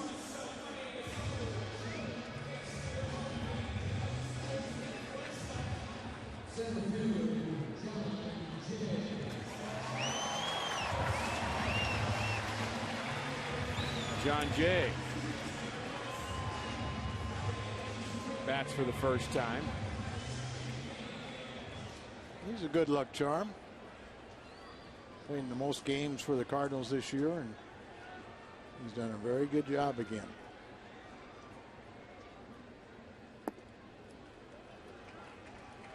Pretty consistent guy with the bat. Hit 300 last year, right at 300. 298. Beginning play tonight. Occasional power.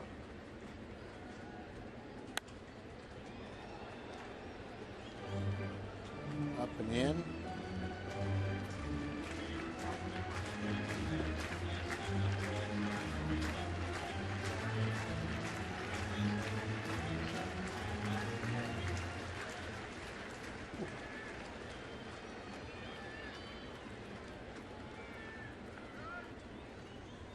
One pitch misses, and the word that we're getting is a left oblique strain for Lance Lynn.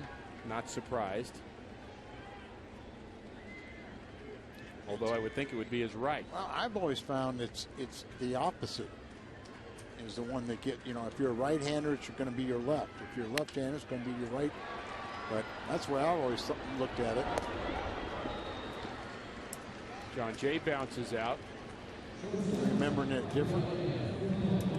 I think I saw him actually grabbing his right side, so we'll have to wait on that further. But certainly an oblique strain is the verdict for Lance Lynn, and just have to hope that he's not out for very long, although the typical deal on an oblique strain is 4 to 6 weeks. Yeah, you're running out of season. Sobering news for the Cardinals. For call with 2 outs, nobody on, bottom of the 9th inning. Been a tight ball game throughout.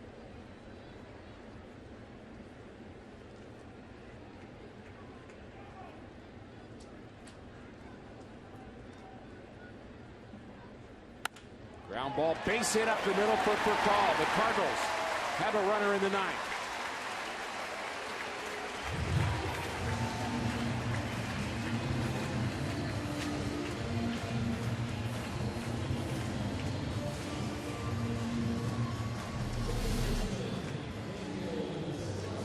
Just bounces this ball from Fox Expo cam right up the middle and through the mound and into center field.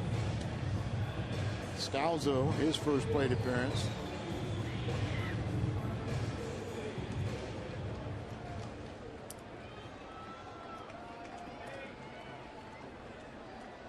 Certainly think it's possible to see Furcal try to swipe a base here. I would think so.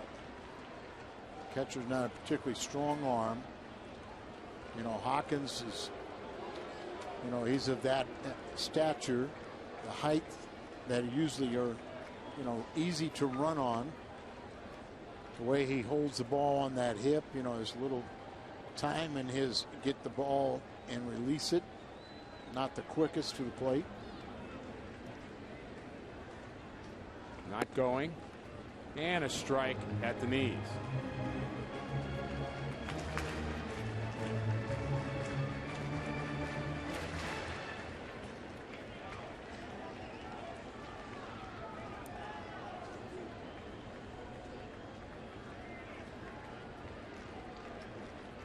For call the runner at first.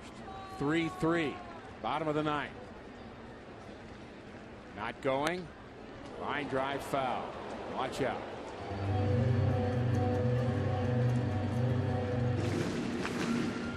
Scalzo's had a nice season for the Cardinals. Filling in at third. Filling in at short. Second base. He's also been very good in these late situations. He has really stepped up. He's had 8 tie or go ahead RBIs from the 7th inning on. Been a real force with 2 outs. Runner in scoring position, hitting .323. For Kyle's not in scoring position, but go ahead and put him there. There goes for call. There's a ground ball up the middle. Tough play. He boots it.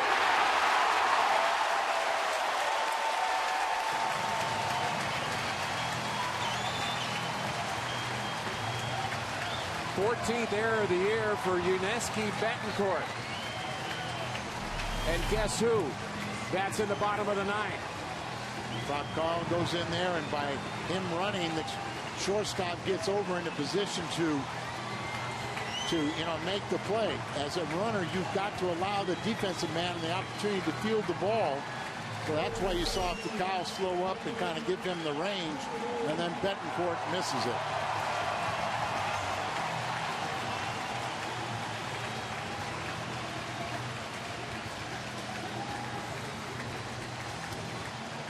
Albert's had a frustrated night, and now a little more of a pitcher to his liking. I don't know what the history is between he and LaTroy, but I imagine he has more success against a pitcher like this.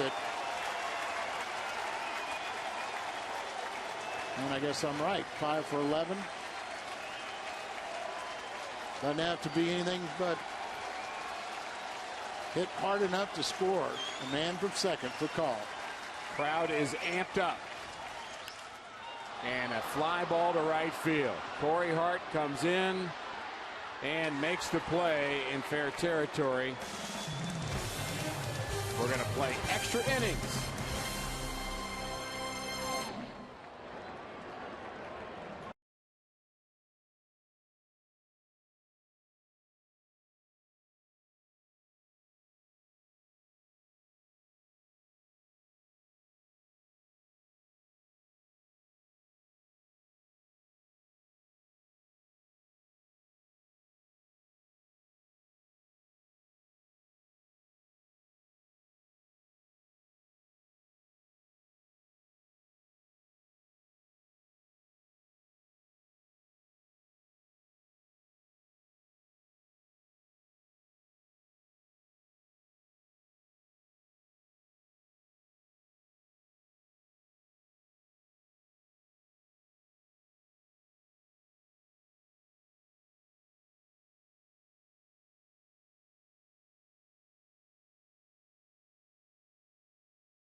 season long. Jack Link's beef jerky feeds your wild side. Octavio Dotel took over for Lance Lynn in the 9th inning. He's back out for the 10th. He's also a guy that can throw multiple innings, and so you don't mind seeing him warm up again. He has been used quite a bit lately. And he has a tough part of the Brewers order in Morgan, Braun, and Fielder. Cardinals in the bottom of the 10th will have Holiday, Berkman, and Freese. And we have got a very good ball game here at Busch Stadium.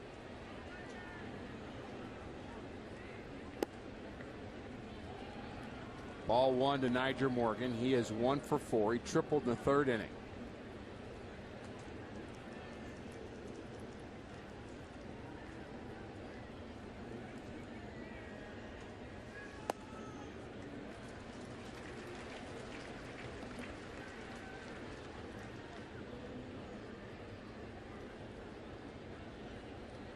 Cardinals are 6 and 8 in extra innings.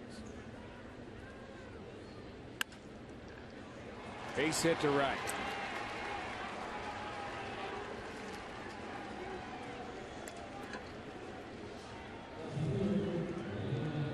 You would expect Ron Renicky to push the envelope and have Nyjer run it. Seemed like that pitch was right in the middle of the plate. Hooked it. Hit it by Descalzo.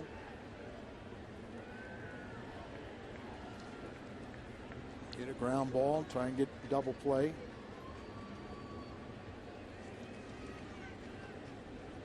One thing Milwaukee is very good about is going from 1st to 3rd on, singles. Right. But a guy like Nyjer Morgan, even though you got the 3, 4, and 5, the big hitters coming up, it wouldn't surprise you if they wanted to try and steal second, because Laird's catching.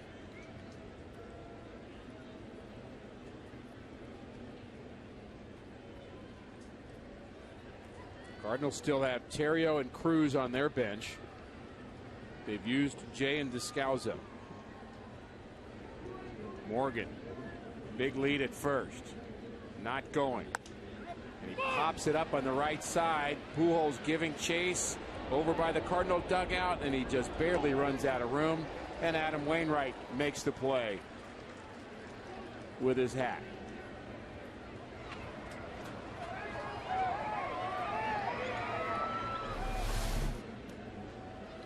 And gets out of the way and then takes his hat off and proceeds to catch it.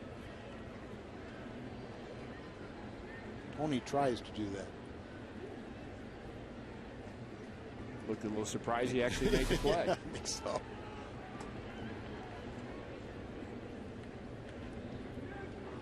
Swing and a miss.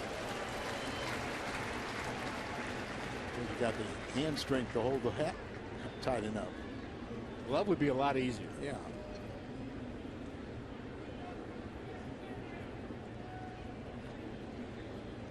Maybe Dotel can get a defensive swing on 0-2 to produce a ground ball right here. Wishful thinking. The problem with a defensive swing is you probably can't get Nyjer. Can't get 2, and you can't get Nyjer out. How about that? How about a strike on the outside corner? How about every time Dotel doesn't strike him out, he gets a hit. He's done that 2 times, but struck out 5, 7 at bats. There's that pitch. Well, it looks awful low. He's had a low strike zone all night. I'll give him that. Angel Hernandez, the home plate umpire. It's up to the hitters to adjust to the strike zone then. He made a key call at the plate with a sliding Skip Schumacher. Remember, Milwaukee had a bases loaded, nobody out, and didn't get a run out of it. Both clubs can look at missed opportunities.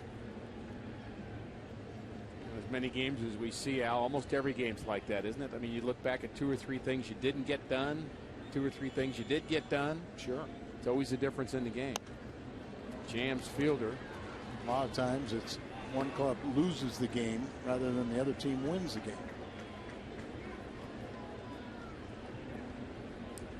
Milwaukee Brewers are 16-7 since the All-Star game.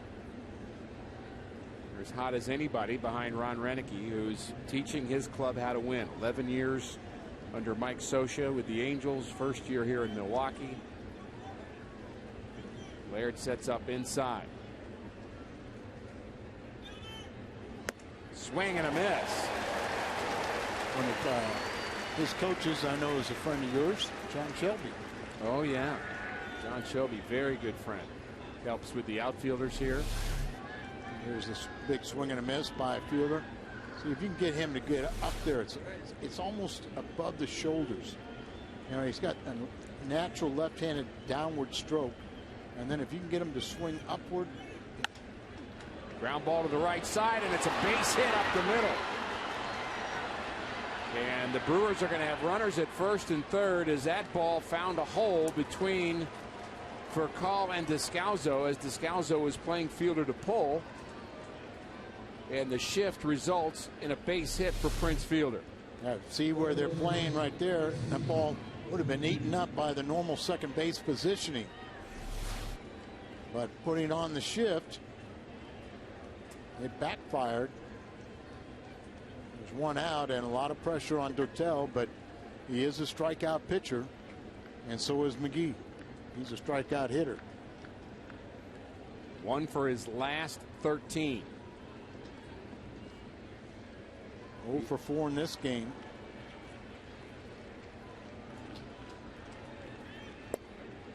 There's a strike. McGee is second in the National League in sacrifice flies. And the hitter that leads the National League in that department bats next, Yuniesky Betancourt. It's kind of a lost art anymore. You don't realize you can drive in runs with those sac flies. Fly balls. He's going to try to hit one, and Dotel is going to try to keep him from doing it. We prefer the ground ball. The Cardinals middle infielders hoping for the same.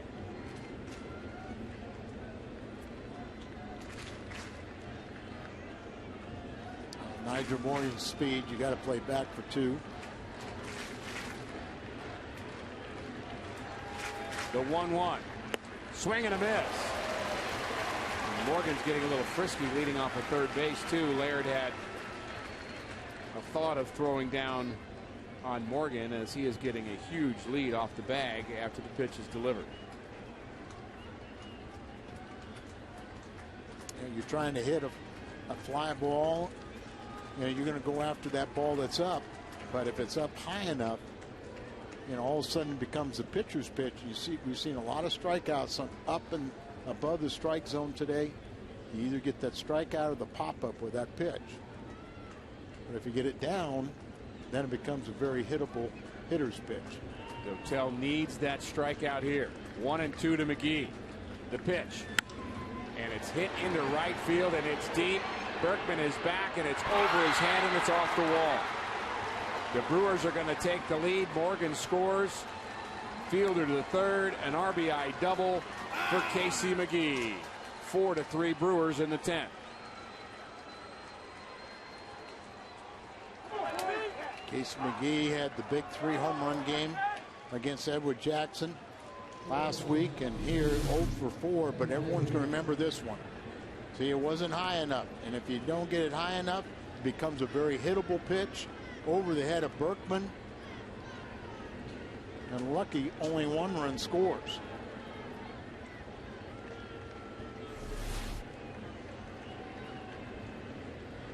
Tony La Russa out to talk to his pitcher Dotel. First base open here. He wants the infield to get their attention.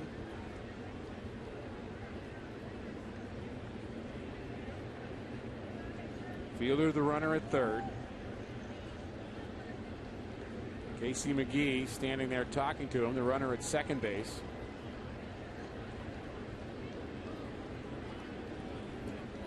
McGee with his 51st RBI of the season. And you're right, Al. The Cardinals fortunate they're not down by 2 here in the top of the 10th. Now you mentioned the guy that leads the National League in sac flies is at the plate. Yuniesky Betancourt infield in, and there's strike one to Betancourt. 94 from Dotel. Cardinals with Holiday, Berkman, and Freeze in the bottom of the 10th to try to answer this Brewers run in the top of the 10th.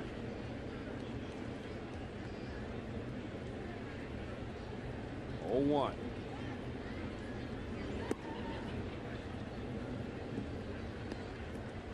Good, clean, well-played game.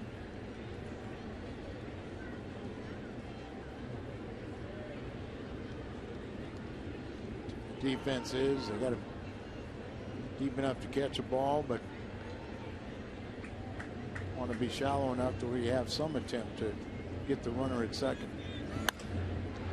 Fly ball to center field. This is going to be another sacrifice fly for Betancourt. Fielder tags and scores. McGee to third. Sacrifice fly number 9 for Yuniesky Betancourt. His hit streak may be stopped here tonight, but a big RBI here in the 10th inning.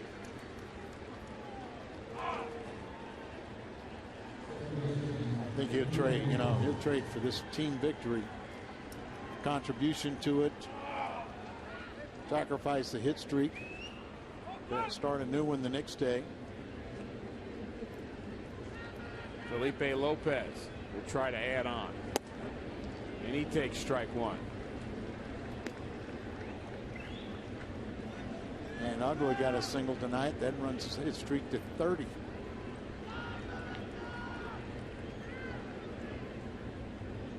See him as having a hit streak like that, do you? No, he's been red hot in a hit streak with power. Yep. 30 was the number Ethier had, was it not? I believe, for the Dodgers. I think so. I think pretty close to their the team record. I mean, it's Rico Carty has it. And you'd think it'd be somebody like Ralph Garr. Yeah.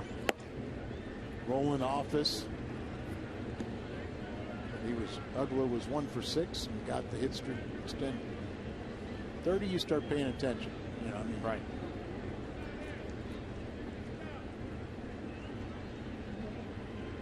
It's a long way from the record, but it gets people's attention. Breaking ball misses.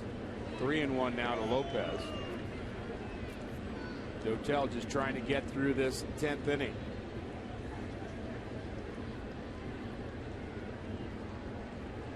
Give his team a fighting chance in the bottom of the 10th. That's right. They still got to make sure it's just 2 runs. And that's what it's going to be as he lines out to Albert.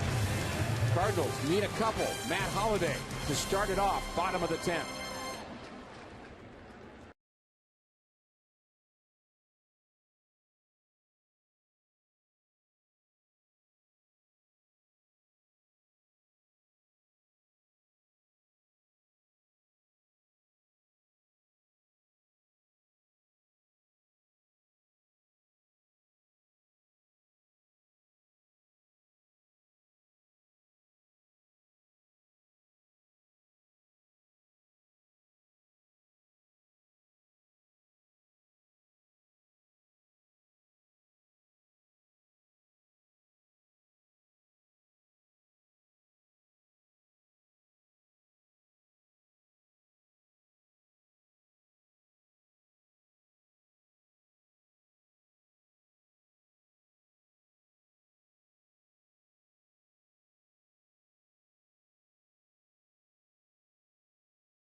save opportunities, including 29 straight, earned run average of 2.53. He's on to close it out for Milwaukee in the bottom of the 10th inning.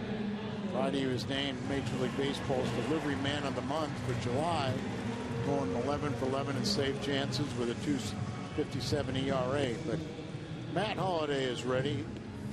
That's 2 for 4 tonight. Of the big three, he's the only one that's had a hit. And Milwaukee's big three really didn't do anything until the 10th inning. Braun was 0 for 5, in fact struck out in the 10th inning, but Prince Fielder with a base hit, and Casey McGee his first hit of the night.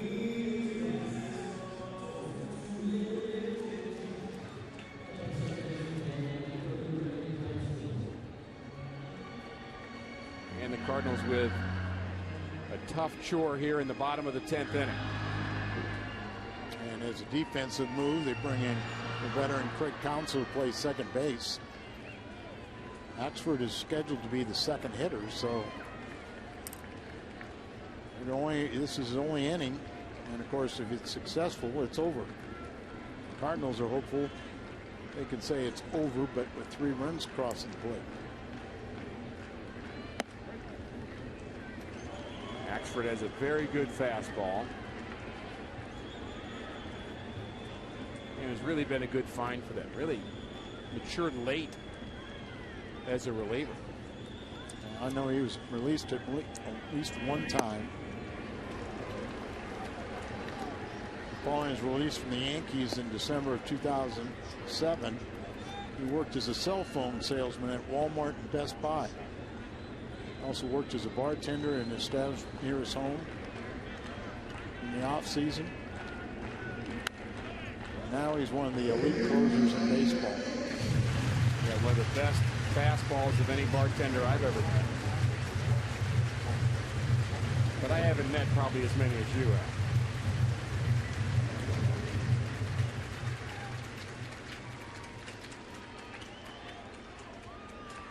Oh, 0-2 to Matt Holliday.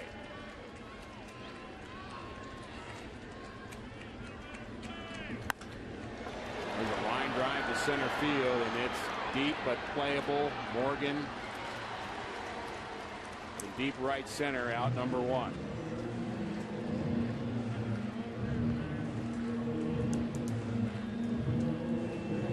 Tough night for Albert. See if Berkman can't help out here. You know, they had a good chance to bottom the 9th. Albert was up with 2 men on, but didn't come through. Holliday gave it a ride to the warning track, but it was out. See what Berkman can do. There's a line drive to center field, and this one's deep. Back goes Morgan, and he can't make the play. It's against the base of the wall. Berkman with a double, and he thinks better of headed to third base. No need for him to make an out there. All right, Cardinals get something started here in the 10th inning. That ball was hit very hard by Lance Berkman. Yeah, Morgan's look, or maybe T. Plush is looking back and saying, "Hey, Nigel Morgan, you should have made that play." But got over the head of Morgan, but unfortunately stayed in the park.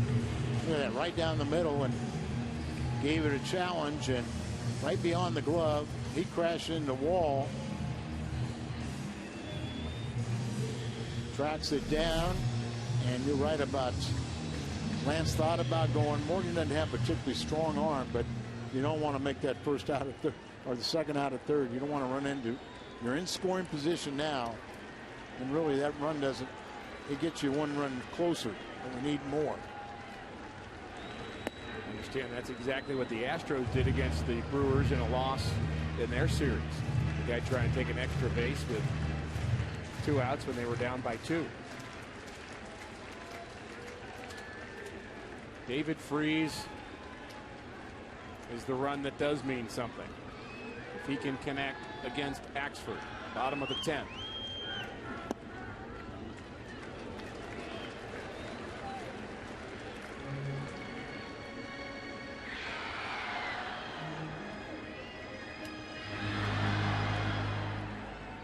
Freese is 2 for 4 with an RBI and a run scored. And that extra run in the top of the 10th, Al. Yeah, that was the killer.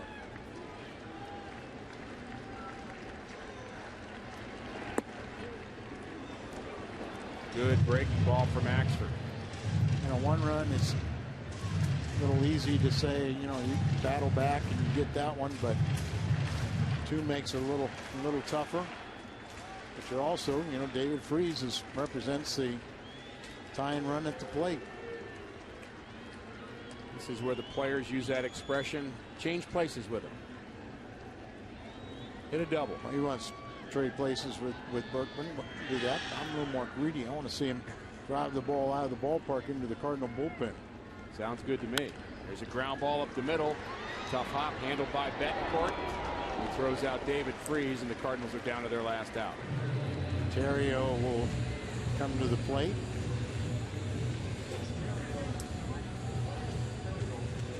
Frustration. There's a group of young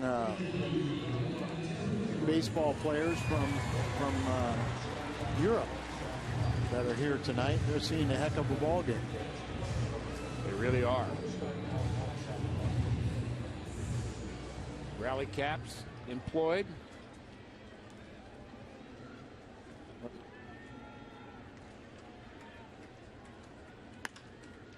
Line drive foul.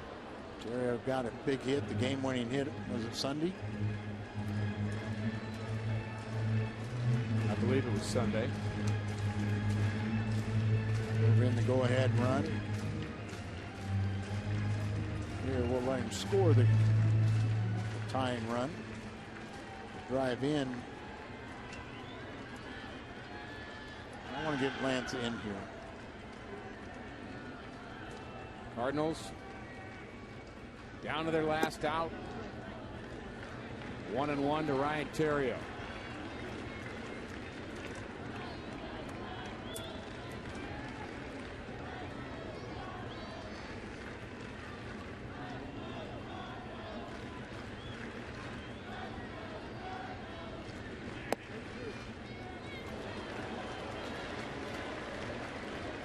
That's a different kind of rally cap there.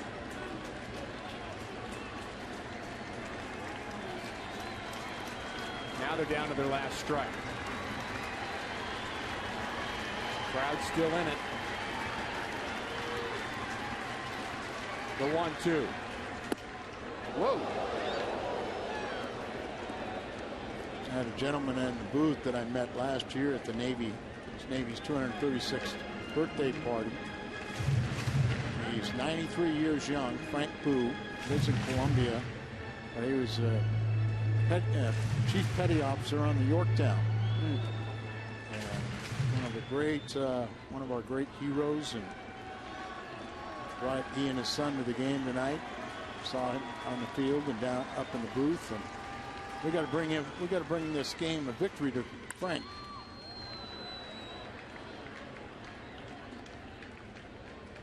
Ryan Terrio is going to have to do something to make that happen. 2-2 to Terrio with 2 outs. Berkman the runner at third. Axford the closer, trying to nail down his 30th straight save.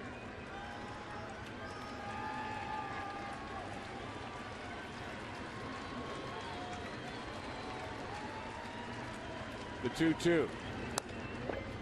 Ground to the left side. McGee throws out Terrio, and the Brewers take game 1 of this 3-game series in extra innings with 2 runs in the top of the 10th inning. Casey McGee, one of the heroes. Well, it was a well-played game, both sides. A lot of expectations, and glad that we didn't have any incidents to mar it. It was just a good